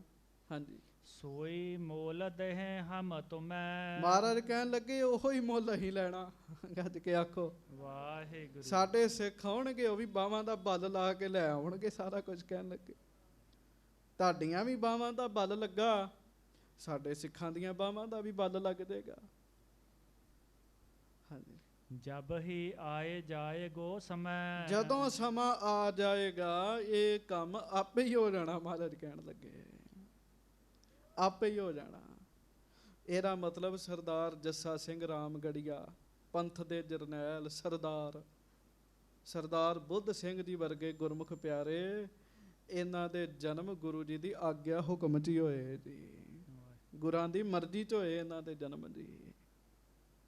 ਹਾਂਜੀ, ਹਮਰੇ ਸਿੱਖ ਹੋਏ ਹੈ ਬਲ ਭਾਰੀ, ਮਹਾਰਾਜ ਕਹਿਣ ਲੱਗੇ ਸਮਾਂ ਆ ਜਾਣਾ, ਕਹਿਣ ਲੱਗੇ ਸਾਡੇ ਸਿੱਖਾਂ ਨੇ ਬੜਾ ਬਲ ਧਾਰਨ ਕਰਨਾ, ਕਹਿਣ ਲੱਗੇ ਹਾਂਜੀ, ਨਿਜ ਬਲ ਕਰ ਲੈ ਨੀਵ ਉਖਾਰੀ। ਉਹ ਜਿਹੜੇ ਬਲ ਨਾਲ ਤੁਸੀਂ ਲੈ ਕੇ ਗਏ ਨਾ ਇੱਟਾਂ, ਉਸੇ ਬਲ ਨਾਲ ਉਹਨਾਂ ਨੇ ਆਉਣਾ, ਇੱਟਾਂ ਪੁੱਟ ਲੈਣੀਆਂ, ਸਾਰੀਆਂ ਜੜ੍ਹਾਂ ਪੁੱਟ ਲੈਣੀਆਂ, ਨੀਂਹ ਪੁੱਟ ਲੈਣੀ ਹੈ। ਹਾਂਜੀ, ਟਹੈ ਸਦਨ ਜੇ ਪਾਕ ਬਣਾਏ। ਕੋਈ ਨਹੀਂ, ਬਣਾ ਲਓ ਤੁਸੀਂ ਪੱਕੇ, ਕਹਿਣ ਲੱਗੇ ਸਮੇਂ ਦੇ ਨਾਲ ਸਭ ਢਹਿ ਢੇਰੀ ਹੋ ਜਾਣਾ ਜੀ। ਗੱਜ ਕੇ ਆਖੋ ਵਾਹਿਗੁਰੂ। ਚੇਤਾ ਰੱਖਿਓ ਪਿਆਰਿਓ, ਗੁਰੂ ਘਰ ਦੇ ਵਿੱਚੋਂ ਤੁਹਾਡੇ ਘਰੋਂ ਗੁਰੂ ਘਰ ਕੋਈ ਹਿੱਸਾ ਪੈ ਜੇ, ਤੁਹਾਡਾ ਭਲਾ ਹੋਏਗਾ। ਫਿਰ ਸੁਣਿਓ, ਤੁਹਾਡੇ ਘਰੋਂ ਗੁਰੂ ਘਰ ਵਿੱਚ ਕੁਝ ਹਿੱਸਾ ਪਵੇ, ਤੁਹਾਡਾ ਭਲਾ ਹੋਏਗਾ। ਪਰ ਚੇਤਾ ਰੱਖਿਓ, ਗੁਰੂ ਘਰ 'ਚ ਮਾੜੀ ਨੀਤ ਰੱਖ ਕੇ ਧੋਖੇ ਨਾਲ ਲਈ ਹੋਈ ਵਸਤੂ ਫੱਕੀਆਂ ਢਾ ਦਿੰਦੀ ਬੰਦੇ ਦੀਆਂ, ਰਹਿੰਦਾ ਕੱਖ ਨਹੀਂ ਜੀ ਮਗਰ। ਤੇ ਬਿਨਾਂ ਦੱਸਿਆਂ ਚੀਜ਼ ਚੁੱਕਣੀ ਚੋਰੀ ਹੁੰਦੀ ਹੈ ਜੀ, ਚੋਰੀ ਹੁੰਦੀ ਜੀ, ਫੱਕੀਆਂ ਢਾ ਦਿੰਦੀ ਜੀ। ਮਹਾਰਾਜ ਸੱਚੇ ਪਾਤਸ਼ਾਹ ਕਹਿਣ ਲੱਗੇ, ਮਹਾਰਾਜ ਕਹਿੰਦੇ ਕੋਈ ਨਹੀਂ, ਜੜੋਂ ਹੀ ਪੁੱਟ ਲਿਆਉਣੀਆਂ ਇੱਟਾਂ, ਕਹਿਣ ਲੱਗੇ ਕੋਈ ਗੱਲ ਨਹੀਂ। ਹਾਂਜੀ, ਇਹੀ ਈਟਕਾਂ ਲਾਗੇ ਆਏ। ਮਹਾਰਾਜ ਕਹਿਣ ਲੱਗੇ ਇੱਟਾਂ ਤੇ ਇਹੋ ਹੀ ਲੱਗਣਗੀਆਂ। ਗੱਜ ਕੇ ਆਖੋ ਵਾਹਿਗੁਰੂ। ਇੱਟਾਂ ਤੇ ਇਹੋ ਹੀ ਲੱਗਣਗੀਆਂ ਜਿਹੜੀਆਂ ਤੁਸੀਂ ਲੈ ਗਏ ਹੋ ਨਾ, ਸਰੋਵਰ ਵਾਸਤੇ ਬਣੀਆਂ, ਮੁੜ ਘੁੜ ਕੇ ਸਰੋਵਰ 'ਚ ਹੀ ਆਉਣਗੀਆਂ, ਕਹਿਣ ਲੱਗੇ। ਹਾਂਜੀ, ਜਿਮ ਬਲ ਮੋਲ ਤੁਮਹੋ ਨੇ ਦੀਨ। ਜਿਹੜਾ ਬਲ ਰੂਪੀ ਮੁੱਲ ਤੁਸਾਂ ਦਿੱਤਾ, ਹਾਂਜੀ, ਈਟ ਭਜਾਵਨ ਕੀ ਸਭ ਲੀਨ। ਸਾਡੇ ਸਾਰੇ ਆਵਿਆਂ ਦੀਆਂ ਇੱਟਾਂ ਲੈ ਗਏ ਤੁਸੀਂ, ਮਹਾਰਾਜ ਕਹਿਣ ਲੱਗੇ, ਥੋੜੀਆਂ ਦੀਆਂ ਛੱਡ ਦਿੱਤੀਆਂ। ਹਾਂਜੀ, ਸੋ ਬਲ ਮੋਲ ਦੇਹਂਗੇ ਤੁਮਕੋ। ਹੁਣ ਉਹ ਮੁੱਲ ਅਸੀਂ ਦਿਆਂਗੇ ਤੁਹਾਨੂੰ, ਕਹਿਣ ਲੱਗੇ, ਬਾਵਾਂ ਦਾ। ਹਾਂਜੀ, ਤਬੈ ਤਿਆਰ ਤੀਰਥ ਹੋਏ ਹਮਕੋ। ਫਿਰ ਸਾਡਾ ਇਹ ਤੀਰਥ ਪੂਰਾ ਤਿਆਰ ਹੋਏਗਾ। ਹਾਂਜੀ, ਅਬ ਤੇ ਜਾਏ ਕਹੋ ਇਹ ਬਾਤ। ਤੀਰਥ ਬਨੇ ਤੁਰਕ ਕਰ ਘਾਤ। ਗੱਜ ਕੇ ਆਖੋ ਵਾਹਿਗੁਰੂ। ਸੱਚੇ ਪਾਤਸ਼ਾਹ ਕਹਿਣ ਲੱਗੇ, ਜਾ ਕੇ ਕਹਿ ਦਿਓ ਉਹਨਾਂ ਨੂੰ, ਉਹ ਬੰਦੇ ਨੂੰ ਕਹਿਣ ਲੱਗੇ ਜਿਹੜਾ ਆਇਆ ਸੀਗਾ, ਦੋਵਾਂ ਨੂੰ ਇਹ ਗੱਲ ਕਹਿ ਦਿਓ, ਗੁਰੂ ਘਰ ਦੇ ਵਿੱਚ ਆ ਕੇ ਤੇ ਜ਼ੋਰ ਵਿਖਾਇਆ ਉਹਨਾਂ ਨੇ। ਹੁਣ ਇਹ ਤੀਰਥ ਤੇ ਮਹਾਰਾਜ ਕਹਿਣ ਲੱਗੇ ਉਹਨਾਂ ਤੁਰਕਾਂ ਦੀ ਮੌਤ ਤੋਂ ਬਾਅਦ ਹੀ ਬਣੇਗਾ, ਕਹਿਣ ਲੱਗੇ। ਹਾਂਜੀ, ਸੁਨ ਕੇ ਰਿਸ ਜੁਤ ਗੁਰ ਕੇ ਬੈਨ। ਉਹਨੇ ਵੇਖਿਆ ਵੀ ਮਹਾਰਾਜ ਨੇ ਸਖਤ ਬਚਨ ਕਰਤੇ ਹੈ। ਹਾਂਜੀ, ਗਮਨਿਓ ਸੋ ਨਰ ਕਰ ਤਰ ਨੈਣ। ਉਹ ਰੋ ਪਿਆ ਜੀ ਬੰਦਾ ਜੀ, ਉਹ ਜੀ ਉਹਨੂੰ ਪਤਾ ਗੱਲ ਵਰਤ ਜਾਣੀ ਜੀ, ਨੈਣ ਭਿੱਜ ਗਏ ਜੀ ਉਹਦੇ ਹੰਝੂਆਂ ਨਾਲ, ਚਲੇ ਗਿਆ ਜੀ ਉਹ। ਹਾਂਜੀ, ਸਭਾ ਵਿਖੇ ਸਭ ਹੋਨ ਸੁਨਾਈ। ਤੇ ਜਿੱਥੇ ਬੈਠੇ ਸੀਗੇ ਦੋਵੇਂ ਹੀ ਪਠਾਨ, ਉਹਨੇ ਦੋਵਾਂ ਨੂੰ ਗੱਲ ਦੱਸੀ। ਗੁਰੂ ਜੀ ਨੇ ਬੜਾ ਸਖਤ ਬਚਨ ਕੀਤਾ, ਸਰਾਵਾਂ ਨੂੰ ਨੀਹਾਂ ਤੋਂ ਪੁੱਟ ਕੇ ਸਿੱਖਾਂ ਨੇ ਲੈ ਜਾਣਾ ਜੇ ਸਮੇਂ ਨਾਲ। ਹਾਂਜੀ, ਸੁਨ ਕਰ ਨੂਰਦੀਨ ਰਿਸ ਖਾਈ। ਨੂਰਦੀਨ ਨੂੰ ਸੁਣ ਕੇ ਗੁੱਸਾ ਆ ਗਿਆ ਜੀ। ਹਾਂਜੀ, ਕਿਆ ਕਰ ਲੈ ਹਾਂ ਕਹੈ ਜੇ ਐਸੇ। ਉਹ ਮੂਰਖ ਸੀਗਾ ਜੀ, ਉਦੋਂ ਹੀ ਜਾਂਦਾ ਮਹਾਰਾਜ ਦੇ ਚਰਨਾਂ 'ਚ ਢਹਿ ਪੈਂਦਾ, ਗੁਰੂ ਸਾਹਿਬ ਨੇ ਬਖਸ਼ ਦੇਣਾ ਹੈਗਾ ਜੀ, ਜਾਂ ਕੋਈ ਵਿਧੀ ਕੱਢ ਦੇਣੀ ਸੀ, ਮਹਾਰਾਜ ਨੇ ਹੱਲ ਕੱਢ ਦੇਣਾ ਸੀਗਾ। ਨੂਰਦੀਨ ਕਹਿੰਦਾ ਕੀ ਕਰ ਲੈਣਗੇ ਮਹਾਰਾਜ। ਹਾਂਜੀ, ਲੱਗਿਓ ਚਨਾਵਨ ਮੂਰਖ ਤੈਸੇ। ਤੇ ਚਾਹੀਦਾ ਤੇ ਸੀ ਵੀ ਉਹ ਇੱਟਾਂ ਵਾਪਸ ਕਰ ਆਉਂਦੇ ਜੀ, ਆਪੇ ਹੀ ਵਾਪਸ ਕਰ ਆਉਂਦੇ ਵੀ ਨਾ ਮਹਾਰਾਜ ਮਿਹਰ ਕਰੋ ਸਾਡੇ ਤੇ ਜਦੋਂ ਉਹਨਾਂ ਨਹੀਂ ਐਸਾ ਕੀਤਾ ਤੇ ਫਿਰ ਮੂਰਖ ਕਹਿਣ ਲੱਗਾ ਤੁਸੀਂ ਸਰਾਵਾਂ ਬਣਾਓ, ਵੇਖੀ ਜਾਏਗੀ, ਕਹਿਣ ਲੱਗਾ। ਹਾਂਜੀ, ਸ਼੍ਰੀ ਗੁਰ ਕਰਿਓ ਕੂਚ ਹਟ ਆਏ। ਸੱਚੇ ਪਾਤਸ਼ਾਹ ਗਰੀਬ ਨਵਾਜ ਜੀ ਮਹਾਰਾਜ ਜੀ ਨੇ ਉੱਥੋਂ ਫਿਰ ਕੂਚ ਕੀਤਾ, ਰਾਮਦਾਸਪੁਰ ਵਿਖੇ ਸੁਹਾਏ। ਤੇ ਵਾਪਸ ਅੰਮ੍ਰਿਤਸਰ ਆ ਗਏ ਮਹਾਰਾਜ। ਹਾਂਜੀ, ਸ਼੍ਰੀ ਗੁਰ ਹਰਗੋਬਿੰਦ ਸੰਗ ਮਿਲੇ। ਹਰਗੋਬਿੰਦ ਸਾਹਿਬ ਜੀ ਆਪਣੇ ਸਪੁੱਤਰ ਜੀ ਨੂੰ ਮਿਲੇ ਸੱਚੇ ਪਾਤਸ਼ਾਹ। ਹਾਂਜੀ, ਅੰਕ ਬਿਠਾਏ ਪ੍ਰੇਮ ਕਰ ਭਲੇ। ਬੜਾ ਸਵਾਗਤ ਸਤਿਗੁਰੂ ਜੀ ਦਾ ਕੀਤਾ ਗਿਆ। ਮਹਾਰਾਜ ਨੇ ਹਰਗੋਬਿੰਦ ਸਾਹਿਬ ਜੀ ਨੂੰ ਗੋਦ 'ਚ ਬਿਠਾਇਆ ਜੀ ਆਪਣੀ ਜੀ, ਪ੍ਰੇਮ ਕੀਤਾ। ਅਪਰ ਸਰਬ ਸਿੱਖ ਕਰ ਕਰ ਬੰਦਨ। ਹੋਰ ਸਾਰੇ ਸਿੱਖਾਂ ਨੇ ਮਹਾਰਾਜ ਜੀ ਨੂੰ ਨਮਸਕਾਰਾਂ ਕੀਤੀਆਂ। ਦਰਸਹਿ ਦਰਸ਼ਨ ਦੋਸ ਨਿਕੰਦਨ। ਤੇ ਫਿਰ ਸੱਚੇ ਪਾਤਸ਼ਾਹ ਜੀ ਦੇ ਸੋਹਣੇ ਦਰਸ਼ਨ ਕੀਤੇ। ਗੱਜ ਕੇ ਆਖੋ ਵਾਹਿਗੁਰੂ। ਹਾਂਜੀ ਭਾਈ ਰੈਣ ਮੰਦਰ ਨਿਜ ਗਏ, ਹਾਂਜੀ। ਮਿਲੇ ਸਕਲ ਆਨੰਦ ਮਨ ਭਏ। ਤੇ ਫਿਰ ਮਹਾਰਾਜ ਗੁਰੂ ਕੇ ਮਹਿਲਾਂ ਵਿੱਚ ਵੀ ਗਏ ਜੀ, ਮਾਤਾ ਜੀ ਨੂੰ ਦਰਸ਼ਨ ਦਿੱਤੇ। ਸਭ ਸਿੱਖ ਸੰਗਤਾਂ ਨੇ ਸਤਿਗੁਰਾਂ ਦੇ ਦਰਸ਼ਨ ਕੀਤੇ। ਇਸ ਤਰੀਕੇ ਨਾਲ ਤਰਨ ਤਾਰਨ ਸਾਹਿਬ ਤੀਰਥ ਜਿਹੜਾ ਸੀ ਉਹ ਪ੍ਰਗਟ ਹੋਇਆ ਜੀ। ਹਾਂਜੀ। ਦੋਹਰਾ ਏਕ ਸਿੱਖ ਸਤ ਗੁਰ ਨਿਕਟ, ਗੁਰਮੁਖ ਤਿਸ ਕੋ ਨਾਮ। ਹੁਣ ਅੱਗੋਂ ਸਾਖੀ ਚੱਲਦੀ, ਬੜੇ ਧਿਆਨ ਨਾਲ ਸੁਣਿਓ। ਗੱਜ ਕੇ ਕਹੋ ਸ੍ਰੀ ਵਾਹਿਗੁਰੂ। ਸ੍ਰੀ ਵਾਹਿਗੁਰੂ ਜੀ। ਇੱਕ ਸਿੱਖ ਮਹਾਰਾਜ ਜੀ ਦੇ ਕੋਲ ਰਹਿੰਦਾ ਹੈ ਜੀ। ਉਸ ਸਿੱਖ ਦਾ ਨਾਮ ਹੈ ਭਾਈ ਗੁਰਮੁਖ ਜੀ। ਕੀ ਨਾਮ ਹੈ? ਭਾਈ ਗੁਰਮੁਖ। ਹਾਂ ਹਾਂਜੀ। ਹਾਥ ਜੋਰ ਬਿਨਤੀ ਕਰੀ। ਇੱਕ ਦਿਨ ਭਾਈ ਸਾਹਿਬ ਭਾਈ ਗੁਰਮੁਖ ਜੀ ਨੇ ਹੱਥ ਜੋੜ ਕੇ ਸੱਚੇ ਪਾਤਸ਼ਾਹ ਜੀ ਨੂੰ ਬੇਨਤੀ ਕੀਤੀ, ਮੈਂ ਰਾਵਰ ਕੀ ਸਾਮ। ਸੱਚੇ ਪਾਤਸ਼ਾਹ ਮੈਂ ਤੁਹਾਡੀ ਸ਼ਰਨ ਵਿੱਚ ਹਾਂ। ਆਪਾਂ ਵੀ ਕਹੀਏ ਸਾਰੇ, ਮਹਾਰਾਜ ਅਸੀਂ ਤੁਹਾਡੀ ਸ਼ਰਨ 'ਚ ਹੈਗੇ ਸੱਚੇ ਪਾਤਸ਼ਾਹ। ਮਹਾਰਾਜ ਬੱਚੇ ਆ ਤੁਹਾਡੇ ਸੱਚੇ ਪਾਤਸ਼ਾਹ। ਹਾਂਜੀ। ਚੌਪਈ ਗੁਰ ਸਨਮੁਖ ਸਿੱਖ ਮਨ ਹੈ ਭਾਨਾ। ਸੱਚੇ ਪਾਤਸ਼ਾਹ ਤੁਹਾਡੇ ਸਨਮੁਖ ਤੇ ਸਿੱਖ ਭਾਣਾ ਮੰਨਦੇ ਨੇ। ਮਹਾਰਾਜ ਜੀ ਦਾ ਸ਼ਹੀਦੀ ਦਿਨ ਆ ਰਿਹਾ। ਤੇਰਾ ਕੀ ਆ ਮੀਠਾ ਲਾਗ। ਗੁਰੂ ਸਾਹਿਬ ਨੇ ਆਪ ਮੰਨਿਆ ਜੀ। ਮਹਾਰਾਜ ਆਪ ਜੀ ਦੇ ਸਨਮੁਖ ਤੇ ਸਿੱਖ ਭਾਣਾ ਮੰਨਦੇ ਨੇ ਜੀ। ਰੱਬ ਦੀ ਰਜ਼ਾ ਨੂੰ ਮੰਨਦੇ ਆ।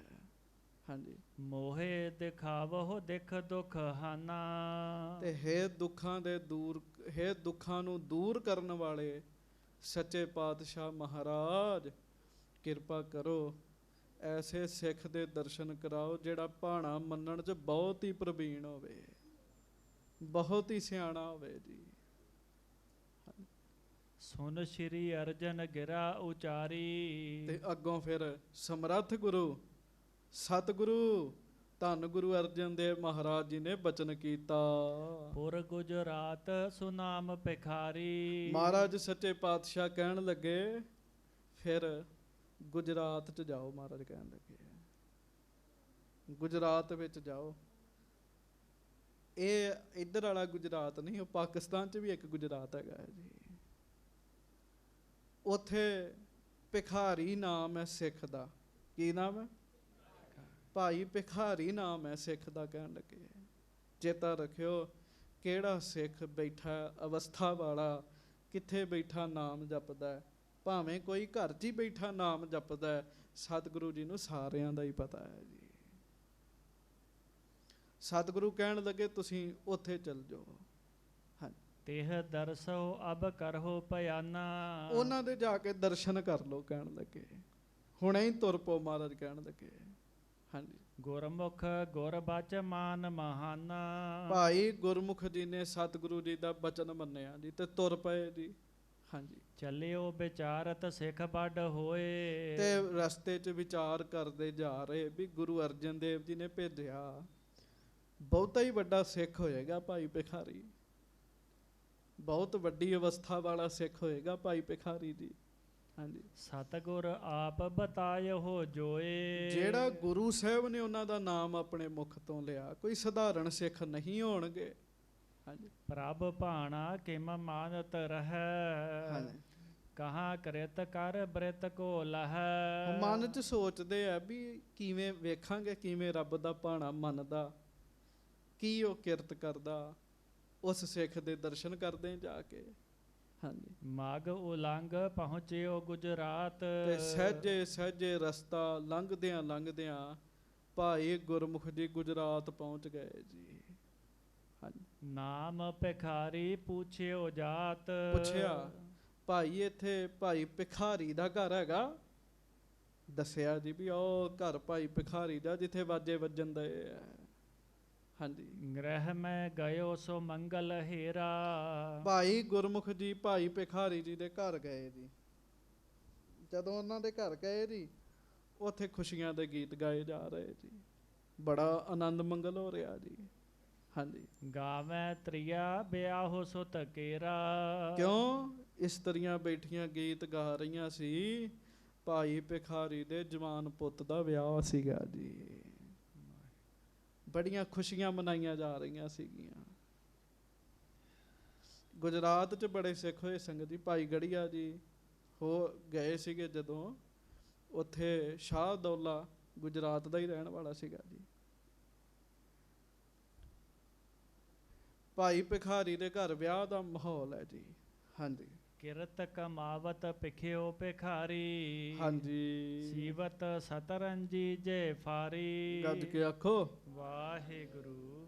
ਬੇਬੀਆਂ ਗੀਤ ਗਾ ਰਹੀਆਂ ਨੇ, ਮਠਿਆਈਆਂ ਬਣ ਰਹੀਆਂ ਨੇ, ਤੇ ਭਾਈ ਭਿਖਾਰੀ ਜੀ ਇੱਕ ਪਾਟੀ ਪੁਰਾਣੀ ਦਰੀ ਨੂੰ ਧੋਪੇ ਲਾ ਲਾ ਕੇ ਸੀਨ ਦਏ ਨੇ ਜੀ। ਹਾਂਜੀ। ਪੈਰੀ ਪੈਣਾ ਕਹਿ ਥਿਰ ਗੁਰਮੁਖ। ਭਾਈ ਗੁਰਮੁਖ ਜੀ ਖਲੋ ਗਏ, ਭਾਈ ਭਿਖਾਰੀ ਜੀ ਨੂੰ ਕਹਿੰਦੇ ਜੀ ਪੈਰੀ ਪੈਣਾ ਜੀ। ਹਾਂਜੀ। ਪਠਿਓ ਮੋਹੇ ਗੁਰ ਨੇ ਭੋ ਸਨਮੁਖ। ਮੈਨੂੰ ਤੁਹਾਡੇ ਕੋਲ ਸਤਿਗੁਰੂ ਜੀ ਨੇ ਭੇਜਿਆ, ਸ੍ਰੀ ਗੁਰੂ ਅਰਜਨ ਦੇਵ ਜੀ ਮਹਾਰਾਜ ਜੀ ਨੇ। ਹਾਂਜੀ। ਸੁਨਤ ਭਿਖਾਰੀ ਉਠ ਸਨਮਾਨਾ। ਵਾਹ। ਜਦੋਂ ਭਾਈ ਭਿਖਾਰੀ ਜੀ ਨੇ ਗੁਰੂ ਅਰਜਨ ਦੇਵ ਜੀ ਦਾ ਨਾਮ ਸੁਣਿਆ, ਭਾਈ ਭਿਖਾਰੀ ਜੀ ਉਸੇ ਸਮੇਂ ਉੱਠ ਕੇ ਖਲੋ ਗਏ ਜੀ, ਹੱਥ ਜੋੜ ਲਏ ਜੀ। ਹਾਂਜੀ। ਨਮਹਿ ਕੀਨ ਬੈਠਾਵਨ ਠਾਨਾ। ਸਿੱਖ ਨੂੰ ਨਮਸਕਾਰ ਕੀਤੇ, ਸਿੱਖਾ ਮੇਰੇ ਲਈ ਤੇ ਤੂੰ ਗੁਰੂ ਅਰਜਨ ਦੇਵ ਜੀ ਹੈ, ਮੇਰੇ ਸਤਿਗੁਰੂ ਜੀ ਨੇ ਤੈਨੂੰ ਭੇਜਿਆ। ਬਿਠਾਇਆ ਬੜੇ ਪ੍ਰੇਮ ਨਾਲ। ਹਾਂਜੀ। ਨਿਜ ਕਾਰਜ ਲਾਗਿਓ ਜਿਸ ਕਾਲਾ। ਜਲ ਪਾਣੀ ਛਕਾਇਆ, ਤੇ ਜਲ ਪਾਣੀ ਛਕਾਉਣ ਤੋਂ ਬਾਅਦ ਫਿਰ ਦਰੀ ਸੀਣ ਲੱਗ ਪਏ ਜੀ, ਤੋਪੇ ਲਾਉਣ ਲੱਗ ਪਏ। ਹਾਂਜੀ। ਗੁਰਮੁਖ ਉਰ ਬਿਸਮਾਏ ਬਿਸਾਲਾ। ਭਾਈ ਗੁਰਮੁਖ ਜੀ ਬੜੇ ਹੈਰਾਨ ਹੋਣ ਜੀ, ਵੀ ਇੰਨਾ ਗੀਤ, ਆਨੰਦ, ਖੁਸ਼ੀਆਂ, ਚਾਅ, ਖੇੜੇ, ਇਹ ਸਿੱਖ ਕੀ ਕਰ ਰਿਹਾ। ਹਾਂਜੀ। ਲਖਿਓ ਭਿਖਾਰੀ ਨੇ ਮਨ ਤਾਹੂ। ਗੱਜ ਕੇ ਆਖੋ ਵਾਹਿਗੁਰੂ। ਸਿੱਖ ਦੀ ਫਿਰ ਕਮਾਈ ਇੰਨੀ ਹੋਣੀ ਚਾਹੀਦੀ ਹੈ ਸੰਗਤ ਜੀ, ਜਿੰਨੀ ਭਾਈ ਭਿਖਾਰੀ ਜੀ ਦੀ ਕਮਾਈ ਜੀ। ਗੁਰਮੁਖ ਜੀ ਲਾਗੇ ਬੈਠੇ ਸੋਚ ਰਹੇ ਨੇ, ਇਹ ਭਾਈ ਭਿਖਾਰੀ ਕੀ ਕਰ ਰਿਹਾ, ਆਨੰਦ ਮੰਗਲ ਛੱਡ ਕੇ ਦਰੀ ਸੀ ਰਿਹਾ। ਭਾਈ ਗੁਰਮੁਖ ਮਨ 'ਚ ਸੋਚ ਰਿਹਾ ਜੀ, ਤੇ ਭਾਈ ਭਿਖਾਰੀ ਜੀ ਸਾਰੀਆਂ ਗੱਲਾਂ ਸੁਣ ਰਹੇ ਨੇ ਉਹਦੀਆਂ ਜੀ। ਉਹਦੇ ਮਨ ਦੀਆਂ ਗੱਲਾਂ ਪਤਾ ਲੱਗਣ ਦਈਆਂ। ਇੰਨੀ ਕੁ ਤੇ ਫਿਰ ਕਮਾਈ ਹੋਣੀ ਚਾਹੀਦੀ ਵੀ ਮਨ ਦੀਆਂ ਗੱਲਾਂ ਪਤਾ ਲੱਗਣ ਦੀ ਦੂਜੇ ਦੇ। ਹਾਂਜੀ। ਉਠਿਓ ਪਕੜ ਕੈ ਤਿਸ ਕੀ ਬਾਹੂ। ਭਾਈ ਭਿਖਾਰੀ ਜੀ ਉੱਠ ਗਏ ਜੀ, ਗੁਰਮੁਖ ਦੀ ਬਾਂਹ ਫੜ ਲਈ ਜੀ, ਕਹਿੰਦੇ ਆ ਤੈਨੂੰ ਕੁਝ ਹੋਰ ਵਿਖਾਵਾਂ। ਹਾਂਜੀ। ਸੌਜ ਵਿਆਹ ਕੀ ਲਗਿਓ ਦਿਖਾਵਨ। ਵਿਆਹ ਦਾ ਸਮਾਨ ਵਿਖਾਉਣ ਲੱਗ ਪਏ ਜੀ, ਮਠਿਆਈਆਂ, ਹੋਰ ਬੜਾ ਕੁਝ ਵਿਖਾਇਆ ਜੀ। ਹਾਂਜੀ। ਇਹ ਸੁਤ ਹਿਤ ਕੀਏ ਬਸਤਰ ਸਿਵਾਵਨ। ਕਹਿਣ ਲੱਗੇ ਆ ਵੇਖ ਬਸਤਰ ਸਵਾ ਕੇ ਰੱਖੇ, ਕੱਲ ਮੇਰੇ ਪੁੱਤਰ ਨੇ ਪਾਉਣੇ ਆ, ਕਹਿਣ ਲੱਗੇ। ਹਾਂਜੀ। ਇਹ ਭੂਖਨ ਕੋ ਗੱਡੈ ਸੁਨਾਰਾ। ਆ ਭੂਖਨ ਹੈ, ਗਹਿਣੇ ਨੇ ਸੁਨਿਆਰੇ ਤੋਂ ਬਣਾਏ ਹੋਏ। ਹਾਂਜੀ। ਪੁੱਤਰ ਸੰਦੂਖਾ ਕੀਰ ਸਿੰਗਾਰਾ। ਇਹ ਨੌ ਵਾਸਤੇ ਹੈ, ਨੌ ਵਾਸਤੇ ਗਹਿਣੇ ਹੈ। ਹਾਂਜੀ। ਇਹਾਂ ਪਰੀ ਪਿਖ ਅਦਿਕ ਮਿਠਾਈ। ਆ ਤੈਨੂੰ ਮੈਂ ਮਠਿਆਈ ਵਿਖਾਉਣਾ, ਮਠਿਆਈ ਵਿਖਾਉਣ ਲੱਗ ਪਏ ਜੀ। ਹਾਂਜੀ। ਅਨੇਕ ਪ੍ਰਕਾਰ ਕਰਹਿ ਹਲਵਾਈ। ਵੇਖ ਹਲਵਾਈ ਕਿੱਡੀ ਸੋਹਣੀ ਸੋਹਣੀ ਮਠਿਆਈ ਬਣਾ ਰਹੇ ਨੇ, ਵਿਆਹ ਹੈ ਘਰ ਵਿੱਚ।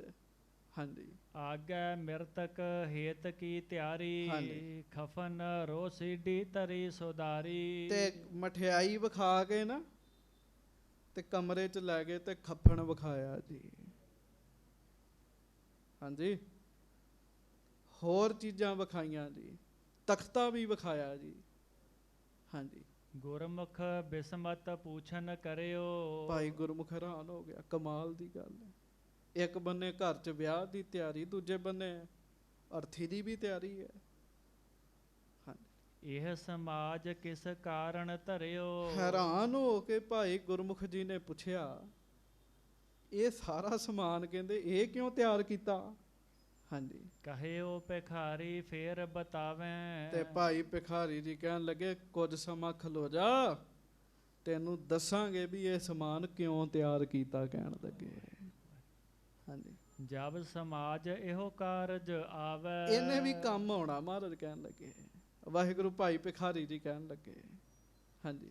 ਇਮ ਕਹਿ ਆਇਓ ਪ੍ਰਥਮ ਸਥਾਨ ਸਤਰੰਜੀ ਕੋ ਸੀਯਤ ਮਹਾਨ। ਇਹ ਕਹਿ ਕੇ ਤੇ ਭਾਈ ਸਾਹਿਬ ਪਹਿਲੀ ਥਾਂ ਤੇ ਆ ਗਏ ਤੇ ਦਰੀ ਸੀਣ ਲੱਗ ਪਏ ਜੀ। ਨਾਲ ਨਾਲ ਦਰੀ ਸੀਵਣ, ਨਾਲ ਨਾਲ ਨਾਮ ਜਪਣ, ਵਾਹਿਗੁਰੂ ਨਾਮ ਜਪਣ ਨਾਲ ਨਾਲ। ਹਾਂਜੀ। ਗੁਰਮੁਖ ਬਿਸਮਤ ਉਰ ਮੈਂ ਰਹਿਓ। ਭਾਈ ਗੁਰਮੁਖ ਹੈਰਾਨ ਵੀ ਅਰਥੀ ਦਾ ਵੀ ਸਮਾਨ ਤਿਆਰ ਕੀਤਾ, ਜੰਜ ਦਾ ਵੀ ਤਿਆਰ ਕੀਤਾ।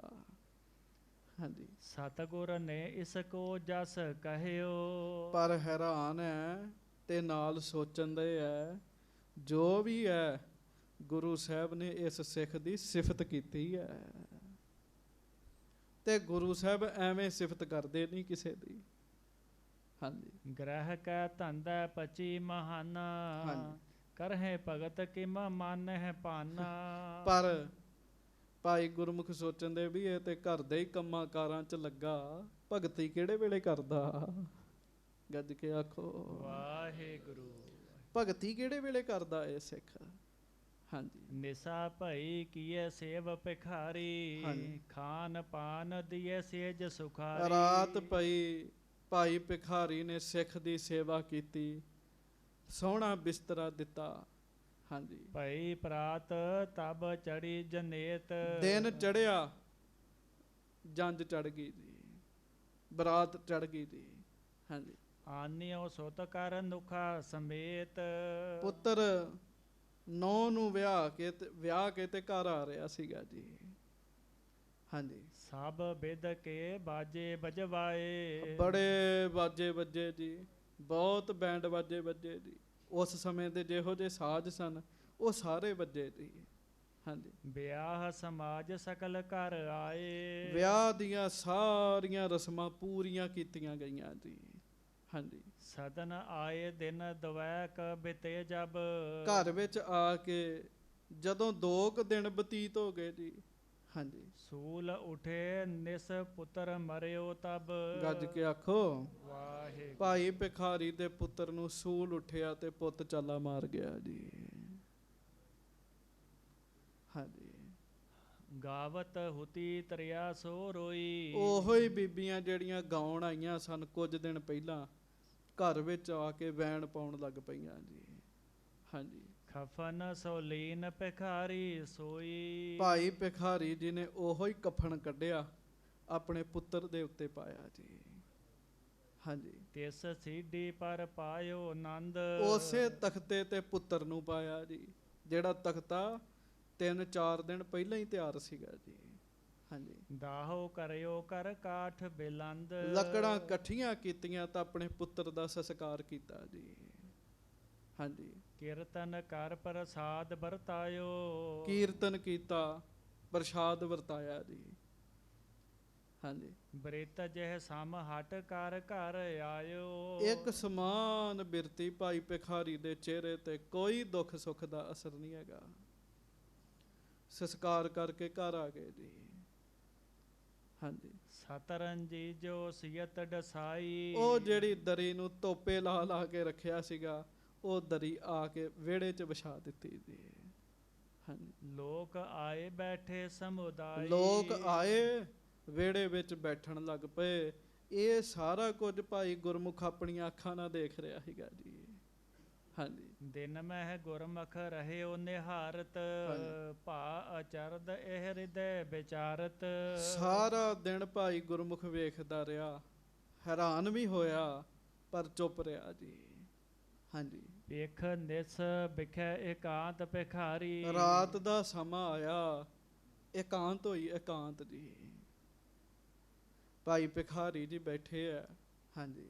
ਮਿਲ ਗੁਰਮੁਖ ਤਬ ਗਿਰਾ ਉਚਾਰੀ। ਭਾਈ ਗੁਰਮੁਖ ਨੇ ਕੀ ਕੀਤਾ, ਭਾਈ ਭਿਖਾਰੀ ਜੀ ਦੇ ਕੋਲ ਗਏ ਜੀ ਤੇ ਗੱਲ ਸੁਣਿਓ ਧਿਆਨ ਨਾਲ। ਹਾਂਜੀ। ਸੁਤ ਕੀ ਮ੍ਰਿਤੂ ਜਾਣਤ ਜੇ ਉਰ ਮੈਂ। ਕਹਿਣ ਲੱਗੇ ਭਾਈ ਭਿਖਾਰੀ ਤੂੰ ਧੰਨ ਹੈ। ਕਹਿਣ ਲੱਗੇ, ਆਖੋ ਵਾਹਿਗੁਰੂ। ਵਾਹਿਗੁਰੂ।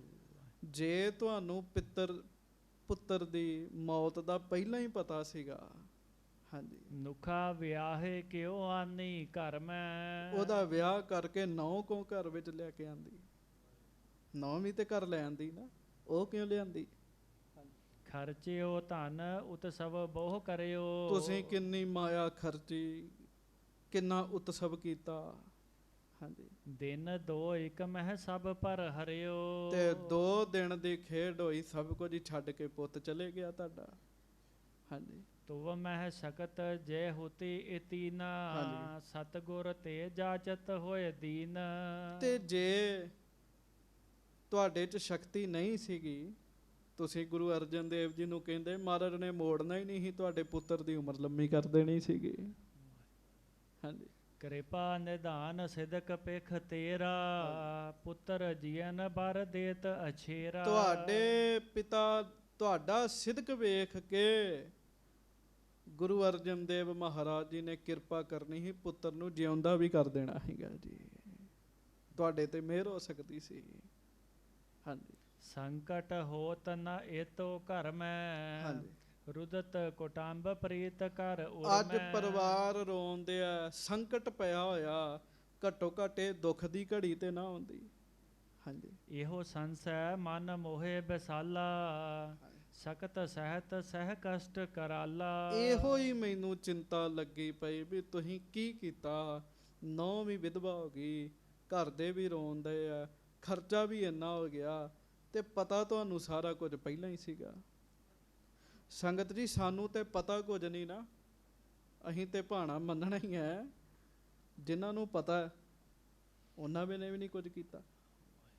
ਹਾਂਜੀ, ਸੁਨਤ ਭਿਖਾਰੀ ਗਿਰਾ ਉਚਾਰੀ। ਆਖੋ ਵਾਹਿਗੁਰੂ ਵਾਹਿਗੁਰੂ। ਭਾਈ ਭਿਖਾਰੀ ਜੀ ਕਹਿੰਦੇ ਗੁਰਮੁਖ ਸੁਣ, ਫਿਰ ਸਾਰੀ ਗੱਲ ਕਹਿਣ ਲੱਗੇ।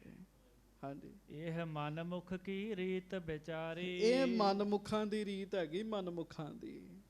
ਹਾਂਜੀ, ਜਥਾ ਜੋਗ ਪਰਮੇਸ਼ਰ ਕਰੈ। ਹਾਂਜੀ। ਇਸ ਮਹਿ ਦੁਖ ਸੰਸੈ ਜੋ ਧਰੈ। ਜੋ ਪਰਮੇਸ਼ਰ ਨੇ ਕਰਤਾ ਉਹਦੇ ਵਿੱਚ ਦੁੱਖ ਨਹੀਂ ਮੰਨਣਾ।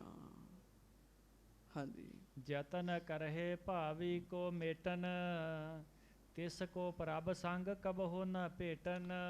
ਜਿਹੜਾ ਬੰਦਾ ਰੱਬ ਦੇ ਹੁਕਮ ਨੂੰ ਮੇਟਣ ਦੀ ਕੋਸ਼ਿਸ਼ ਕਰੇਗਾ, ਉਹ ਬੰਦਾ ਰੱਬ ਨਾਲ ਮਿਲ ਨਹੀਂ ਸਕਦਾ ਕਦੀ। ਕਈ ਜਪ ਤਪ ਕਰਦੇ ਇਹ ਹੁਕਮ ਟਲ ਜਾਵੇ ਜੀ। ਹਾਂਜੀ, ਜੈਸੀ ਇੱਛਾ ਹੋਏ ਭਗਵਾਨ। ਤਿਸ ਮਹਿ ਕੀਜੈ ਹਰਖ ਮਹਾਨ। ਗੁਰਮੁਖ ਜੋ ਰੱਬ ਦੀ ਇੱਛਾ ਹੋਵੇ ਉਹਨੂੰ ਵੇਖ ਕੇ ਖੁਸ਼ ਹੀ ਰਹਿਣਾ ਚਾਹੀਦਾ। ਕਹਿਣ ਲੱਗੇ ਸੰਗਤ ਜੀ, ਇਹ ਕਹਿਣਾ ਸੌਖਾ, ਘਰ ਵਿੱਚ ਜਦੋਂ ਇਹੋ ਜਿਹੀ ਘਟਨਾ ਵਰਤਦੀ ਫੇਰ ਹੀ ਪਤਾ ਲੱਗਦਾ ਕਿ ਬੜੇ ਬੜੇ ਵੱਡੇ ਹੌਸਲਾ ਆ ਜਾਂਦੇ ਜੀ। ਇੱਕ ਬੰਦਾ ਕਿਸੇ ਗੁਰਮੁਖ ਦੀ ਸੰਗਤ ਕਰਦਾ ਸੀਗਾ ਜੀ, ਉਹਦੀ ਮਾਤਾ ਬਿਮਾਰ ਸੀਗੀ ਜੀ। ਉਹਨੇ ਦਿਨ ਰਾਤ ਸੁਖਮਨੀ ਸਾਹਿਬ ਦੇ ਪਾਠ ਕਰਨੇ ਸ਼ੁਰੂ ਕਰਤੇ ਵੀ ਮੈਂ ਆਪਣੀ ਮਾਂ ਨੂੰ ਮਰਨ ਨਹੀਂ ਦੇਣਾ ਜੀ। ਬੜੀ ਉਹਨੇ ਬਾਣੀ ਪੜ੍ਹੀ, ਪਰ ਮਾਤਾ ਦੀ ਮੌਤ ਹੋ ਗਈ ਜੀ।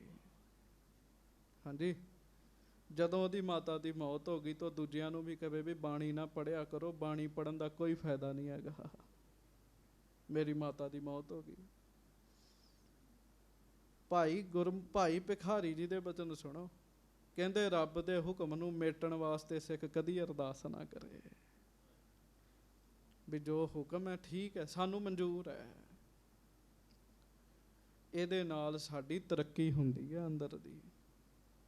ਉਹਦਾ ਹੁਕਮ ਖਿੜੇ ਮੱਥੇ ਮੰਨਣਾ, ਇਹਦੇ ਨਾਲ ਤਰੱਕੀ ਹੁੰਦੀ ਬੰਦੇ ਦੇ ਅੰਦਰ ਦੀ ਜੀ। ਹਾਂਜੀ, ਸਭ ਸੋ ਸਮ ਪ੍ਰਭ ਬੈਰ ਨਾ ਪ੍ਰੀਤ। ਕਰਮ ਹੇਰ ਫਲ ਦੇਹ ਸੋ ਨੀਤ। ਪਰਮੇਸ਼ਰ ਦਾ ਕਿਸੇ ਨਾਲ ਵੈਰ ਥੋੜੀ ਹੈਗਾ ਕਹਿਣ ਲੱਗੇ, ਜਾਂ ਪਿਆਰ ਥੋੜੀ, ਉਹ ਤੇ ਕਰਮਾਂ ਦੇ ਅਨੁਸਾਰ ਫਲ ਦੇ ਦਿੰਦਾ ਸਾਰਿਆਂ ਨੂੰ। ਹਾਂਜੀ, ਕਸ਼ਟ ਆਏ ਕਰ ਸਕਤ ਹਰਾਵੈ। ਪਾਪ ਕਰੇ ਸੋ ਫਲ ਭੁਗਤਾਵੈ। ਜੇ ਕਸ਼ਟ ਆਵੇ ਤੇ ਸ਼ਕਤੀ ਲਾ ਕੇ ਬੰਦਾ ਉਹ ਕਸ਼ਟ ਦੂਰ ਕਰ ਦੇਵੇ ਆਪਣਾ, ਸਮਝੋ ਬੰਦੇ ਨੇ ਪਾਪ ਹੀ ਕੀਤਾ। ਕਹਿਣ ਲੱਗੇ ਮੈਂ ਗੁਰੂ ਸਾਹਿਬ ਦੇ ਹੁਕਮ ਦੇ ਵਿਰੁੱਧ ਕਦੀ ਅਰਦਾਸ ਨਹੀਂ ਕਰਨੀ, ਭਾਵੇਂ ਜੋ ਮਰਜ਼ੀ ਹੋਵੇ। ਇਹ ਤਾਂ ਹੋਇਆ ਨਾ ਪਾਣਾ ਮੰਨਣਾ ਜੀ। ਹਾਂਜੀ, ਹੋਏ ਸੁਖੀ ਕਹਿ ਸੰਕਟ ਦੇਤ, ਹਾਂਜੀ। ਸੋ ਪੇ ਨਾ ਦਰਗਹਿ ਆਦਰ ਲੇਤ। ਕਹਿਣ ਲੱਗੇ ਠੀਕ ਹੈ, ਅਰਦਾਸ ਕਰਕੇ ਮੈਂ ਸੁਖੀ ਹੋ ਜਾਵਾਂਗਾ, ਪੁੱਤ ਜਿਉਂਦਾ ਹੋ ਜਾਂਦਾ, ਮੈਂ ਸੁਖੀ ਹੋ ਜਾਂਦਾ, ਪਰ ਚੇਤਾ ਰੱਖੀ ਰੱਬ ਦੇ ਹੁਕਮ ਦੇ ਵਿਰੁੱਧ ਅਰਦਾਸ ਕਰਕੇ ਜਿਹੜਾ ਸੁੱਖ ਮਿਲਿਆ, ਦਰਗਾਹ ਦੇ ਵਿੱਚ ਇਹੋ ਜਿਹੇ ਬੰਦੇ ਦੀ ਕੋਈ ਇੱਜ਼ਤ ਨਹੀਂ ਹੁੰਦੀ। ਕਹਿਣ ਲੱਗੇ ਦਰਗਾਹ ਵਿੱਚ ਉਹਦਾ ਸਤਿਕਾਰ ਨਹੀਂ ਹੁੰਦਾ। ਹਾਂਜੀ। ਨ੍ਰਿਪ ਮਾਇਕ ਜੋ ਕਰਹਿ ਸੋ ਭਾਵੈ। ਰੱਬ ਦੀ ਦਰਗਾਹ 'ਚ ਕੌਣ ਮਾਣ ਪਾਉਂਦਾ? ਜਿਹੜਾ ਨੀਵਾਂ ਹੋ ਕੇ ਰਹਿੰਦਾ ਤੇ ਰੱਬ ਦੇ ਹੁਕਮ ਨੂੰ ਮੰਨਦਾ ਜੀ। ਮਾਣ ਨਿਮਾਣਾ ਪਾਵੈ ਦਰਗਹਿ, ਮਾਣ ਨਿਮਾਣਾ ਪਾਵੈ, ਮਾਣ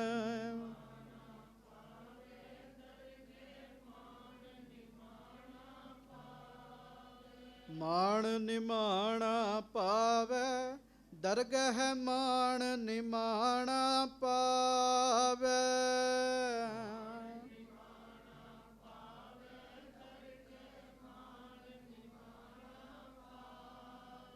ਮਾਣ ਨਿਮਾਣਾ ਪਾਵੈ, ਮਾਣ ਨਿਮਾਣਾ ਪਾਵੈ।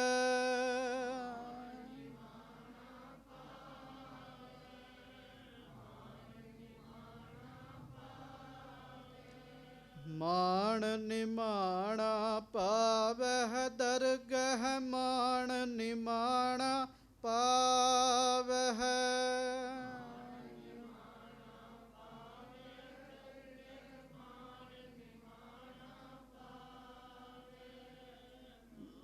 ਨਿਮਾਣਾ ਪਾਵੈ ਦਰਗਹਿ, ਮਾਣ ਨਿਮਾਣਾ।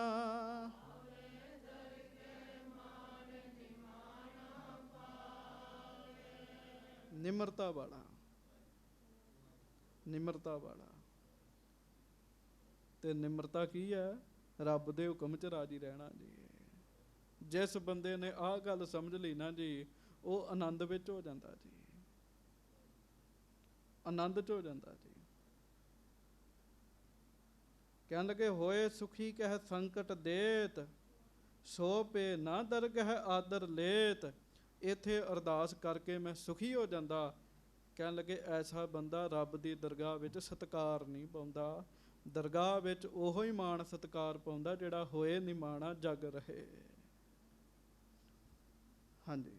ਸੋ ਸੇਵਕ ਤਿਸ ਤੇ ਸੁਖ ਪਾਵੈ। ਗੱਜ ਕੇ ਆਖੋ ਵਾਹਿਗੁਰੂ। ਕਹਿੰਦੇ ਨ੍ਰਿਪ ਮਾਇਕ ਜੋ ਕਰਹਿ ਸੋ ਭਾਵੈ, ਸੋ ਸੇਵਕ ਤਿਸ ਤੇ ਸੁਖ ਪਾਵੈ। ਮਾਇਆਵਾਦੀ ਰਾਜਾ ਜੋ ਕਰੇ ਉਹ ਉਹਦੇ ਸੇਵਕ ਨੂੰ ਚੰਗਾ ਲੱਗਦਾ ਜੀ। ਹਾਂਜੀ। ਰਾਜਾ ਜੋ ਕਰੇ ਉਹਦੀ ਪ੍ਰਜਾ ਨੂੰ ਚੰਗਾ ਲੱਗਦਾ। ਕਹਿੰਦੇ ਬਸ ਇਸੇ ਤਰ੍ਹਾਂ ਰੱਬ ਜੋ ਕਰੇ ਰੱਬ ਦੇ ਬੰਦਿਆਂ ਨੂੰ ਵੀ ਉਹ ਚੰਗਾ ਲੱਗਦਾ ਹੈ। ਫਿਰ ਕੀ ਕਹਿਣ ਲੱਗੇ ਜੇ ਮੇਰਾ ਪੁੱਤਰ ਚਲੇ ਗਿਆ। ਹਾਂਜੀ। ਜੇ ਮਹਿ ਪਤ ਕ੍ਰਿਤ ਮਹਿ ਦੇ ਦੋਸੂ। ਕੋਈ ਸੇਵਕ ਹੋਵੇ ਤੇ ਰਾਜੇ ਦੇ ਕੰਮ 'ਚ ਦੋਸ਼ ਕੱਢੇ, ਗਲਤੀਆਂ ਕੱਢੇ, ਵੀ ਇਹ ਕੰਮ ਸਹੀ ਨਹੀਂ ਕੀਤਾ ਇਹਨੇ। ਹਾਂਜੀ। ਰਿਸਹਿ ਤਾਹੇ ਪਰ ਲਖੇ ਬੇਹੋਸੂ। ਰਾਜੇ ਤੇ ਗੁੱਸਾ, ਵਾਹਿਗੁਰੂ ਰਾਜੇ ਦਾ ਦੋਸ਼ ਕੱਢੇ, ਰਾਜਾ ਫਿਰ ਉਹਦੇ ਤੇ ਗੁੱਸਾ ਹੁੰਦਾ ਹੈ, ਰਾਜੇ ਦੀ ਖੁਸ਼ੀ ਨਹੀਂ ਮਿਲਦੀ ਉਹਨੂੰ। ਹਾਂਜੀ।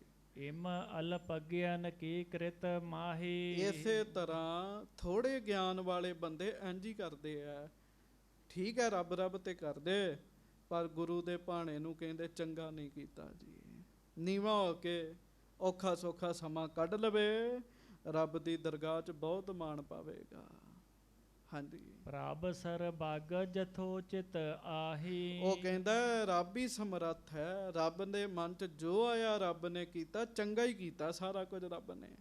ਹਾਂਜੀ। ਬਿਨਾ ਕਰਮ ਸੁਖ ਦੁਖ ਨਹਿ ਦੇਤ, ਭੁਗਤ ਹੈ ਸੋਏ ਜੇ ਬੀਜਹਿ ਖੇਤ। ਇਸ ਕਰਕੇ ਕਰਮਾਂ ਦੀ ਖੇਡ ਹੈ। ਰੱਬ ਨੇ ਕਰਮ ਵੇਖੇ, ਜਿਹੋ ਜਿਹੇ ਸੁੱਖਾਂ ਦੇ ਦੁੱਖਾਂ ਦੇ ਬੀਜ ਬੰਦੇ ਨੇ ਬੋਏ ਹੈ, ਉਹੋ ਜਿਹਾ ਹੀ ਰੱਬ ਫਿਰ ਅੱਗੋਂ ਵਰਤਾਰਾ ਵਰਤਾ ਦਿੰਦਾ ਹੈ। ਅਜੇ ਭਾਈ ਸਾਹਿਬ ਨੇ ਹੋਰ ਗੱਲ ਦੱਸਣੀ, ਪਿਛਲਾ ਜਨਮ ਤੱਕ ਦੱਸ ਦੇਣਾ ਜੀ, ਆਪਣੇ ਪੁੱਤਰ ਦਾ, ਆਪਣੀ ਨੂੰਹ ਦਾ। ਸਾਡੀ ਤੇ ਪਹੁੰਚ ਹੀ ਨਹੀਂ ਨਾ ਜੀ ਹੈਗੀ ਜੀ, ਸਾਨੂੰ ਤੇ ਪਤਾ ਹੀ ਨਹੀਂ ਜੀ ਕਿਸੇ ਗੱਲ ਦਾ। ਕਿਸੇ ਦਾ ਕੀ ਦੱਸਣਾ, ਆਪਣੇ ਬਾਰੇ ਹੀ ਨਹੀਂ ਪਤਾ ਜੀ। ਆਪਣੇ ਕਰਮ ਕੀ ਗਤ ਮੈਂ ਕਿਆ ਜਾਣੂ, ਮੈਂ ਕਿਆ ਜਾਣੂ ਬਾਬਾ ਰੇ। ਆਪਣੇ ਕਰਮ ਕੀ ਗਤ ਮੈਂ ਕਿਆ ਜਾਣੂ ਬਾਬਾ ਰੇ। ਸਾਨੂੰ ਤਾਂ ਆਪਣੇ ਬਾਰੇ ਨਹੀਂ ਪਤਾ। ਭਾਈ ਭਿਖਾਰੀ ਜੀ ਨੇ ਆਪਣੇ ਪੁੱਤਰ ਦਾ, ਆਪਣੀ ਨੂੰਹ ਦਾ, ਸਭਨਾਂ ਦਾ ਪਿਛਲਾ ਜਨਮ ਦੱਸ ਦੇਣਾ। ਪਿਛਲੇ ਜਨਮ 'ਚ ਕੀ ਕੀ ਸਨ ਤੇ ਕਿਉਂ ਨੂੰਹ ਨੂੰ ਦੁੱਖ ਮਿਲਿਆ ਮੇਰੀ ਨੂੰ। ਸੋ ਸੱਚੇ ਪਾਤਸ਼ਾਹ ਮਿਹਰਾਂ ਕਰਨ। ਪੂਰਬ ਜਨਮ ਕੇ ਮਿਲਹਿ ਸੰਜੋਗੀ। ਪਿਛਲੇ ਜਨਮਾਂ ਦੇ ਖੇਡ ਦੇ ਅਨੁਸਾਰ ਹੁੰਦਾ ਹੈ, ਇੱਕ ਦੂਜੇ ਨਾਲ ਮੇਲ ਬਣਦਾ ਹੈ ਸੰਗਤ ਜੀ। ਸੋ ਭਾਈ ਭਿਖਾਰੀ ਜੀ ਕਹਿੰਦੇ ਨਿਮਰਤਾ ਵਾਲੇ ਨੂੰ ਭਾਗ ਲੱਗਦੇ ਆ। ਨਿਮਰਤਾ ਕੀ ਹੈ? ਕੇਵਲ ਮੂੰਹੋਂ ਮਿੱਠੇ ਬੋਲਣੇ ਨਹੀਂ। ਮੈਂ ਮਿੱਠੇ ਬੋਲ ਬੋਲਦੇ ਬੰਦੇ ਵੇਖੇ ਜੀ ਆਪਣੇ ਜ਼ਿੰਦਗੀ 'ਚ ਜੀ। ਮੂੰਹੋਂ ਤੇ ਬੜਾ ਹੀ ਮਿੱਠਾ ਬੋਲਦੇ ਜੀ, ਹਾਂਜੀ, ਪਰ ਉਹਨਾਂ ਦੇ ਅੰਦਰ ਕੱਖ ਨਹੀਂ ਹੁੰਦਾ ਜੀ। ਤੇ ਮੈਂ ਕੌੜਾ ਬੋਲਣ ਵਾਲੇ ਵੀ ਵੇਖੇ ਜੀ। ਮੂੰਹ ਦੇ ਤੇ ਹੁੰਦੇ ਕੌੜੇ, ਹਾਂਜੀ, ਅੰਦਰ ਉਹਨਾਂ ਦੇ ਸੱਚ ਹੁੰਦਾ ਜੀ। ਅੰਦਰ ਉਹਨਾਂ ਦੇ ਸੱਚ ਹੁੰਦਾ। ਮੂੰਹ ਤੋਂ ਨਹੀਂ ਉਹ ਕਿਸੇ ਦਾ ਲਿਹਾਜ਼ ਕਰਦੇ ਜੀ। ਤੇ ਮੁਖ ਤੋਂ ਵੀ ਨਾ ਬੰਦਾ ਕੌੜਾ ਹੋਵੇ ਤੇ ਅੰਦਰੋਂ ਵੀ ਛੁਰੀ ਨਾ ਹੋਵੇ ਜੀ। ਮੁਖ ਤੋਂ ਵੀ ਮਿੱਠਾ ਹੋਵੇ, ਅੰਦਰੋਂ ਵੀ ਮਿੱਠਾ ਹੋਵੇ ਜੀ। ਮਿੱਠ ਬੋਲੜਾ ਜੀ ਹਰ ਸੱਜਣ ਸੁਆਮੀ ਹਉ ਸੰਭਲ ਥੱਕੀ ਜੀ, ਉਹ ਕਦੇ ਨਾ ਬੋਲੇ ਕੌੜਾ। ਸੋ ਉੱਤੋਂ ਹੱਥ ਜੋੜਨੇ, ਬੋਲਣਾ, ਇਹ ਨਿਮਰਤਾ ਨਹੀਂ ਹੈਗੀ ਜੀ। ਅਸਲੀ ਨਿਮਰਤਾ ਰੱਬ ਦੇ ਹੁਕਮ ਨੂੰ ਸਤ ਬਚਨ ਕਰਕੇ ਮੰਨ ਲੈਣਾ। ਫਿਰ ਵੇਖਿਓ ਦਰਗਾਹ 'ਚ ਮਾਣ ਮਿਲਦਾ ਜੀ। ਮਾਣ ਨਿਮਾਣਾ ਪਾਵੇ ਦਰਗਹਿ ਮਾਣ ਨਿਮਾਣਾ ਪਾਵੇ।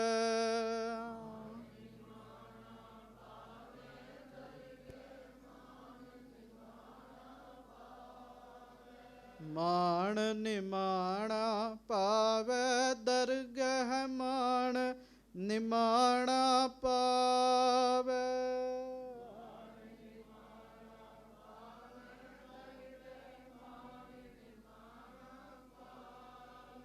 ਮਾਣ ਨਿਮਾਣਾ ਪਾਵੇ ਦਰਗਹਿ ਮਾਣ ਨਿਮਾਣਾ ਪਾਵੇ।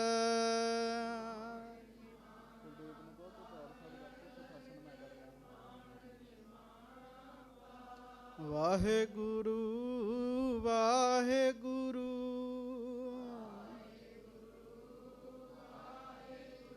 ਵਾਹਿਗੁਰੂ ਵਾਹਿਗੁਰੂ।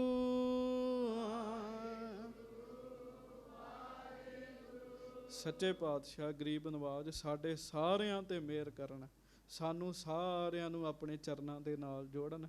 ਅਸੀਂ ਗੁਰੂ ਜੀ ਦੀ ਬਖਸ਼ੀ ਰਹਿਤ ਦੇ ਅਨੁਸਾਰ ਸਾਡਾ ਜੀਵਨ ਹੋਵੇ। ਗੁਰੂ ਜੀ ਦੀ ਮਿਹਰ ਵਾਲਾ, ਗੁਰੂ ਜੀ ਦੀ ਬਖਸ਼ਿਸ਼ ਵਾਲਾ, ਗੁਰੂ ਜੀ ਦੇ ਭਰੋਸੇ ਵਾਲਾ ਸਾਡਾ ਜੀਵਨ ਬਣੇ। ਇਹ ਗੁਰੂ ਅਰਜਨ ਦੇਵ ਜੀ ਸਾਡੇ ਤੇ ਮਿਹਰਾਂ ਕਰਨ, ਕਿਰਪਾ ਕਰਨ। ਹੋਈਆਂ ਭੁੱਲਾਂ ਚੁੱਕਾਂ ਦੀ ਖਿਮਾ ਬਖਸ਼ਿਸ਼ ਕਰਨੀ। ਵਾਹਿਗੁਰੂ ਜੀ ਕਾ ਸੋ ਕਹੋ।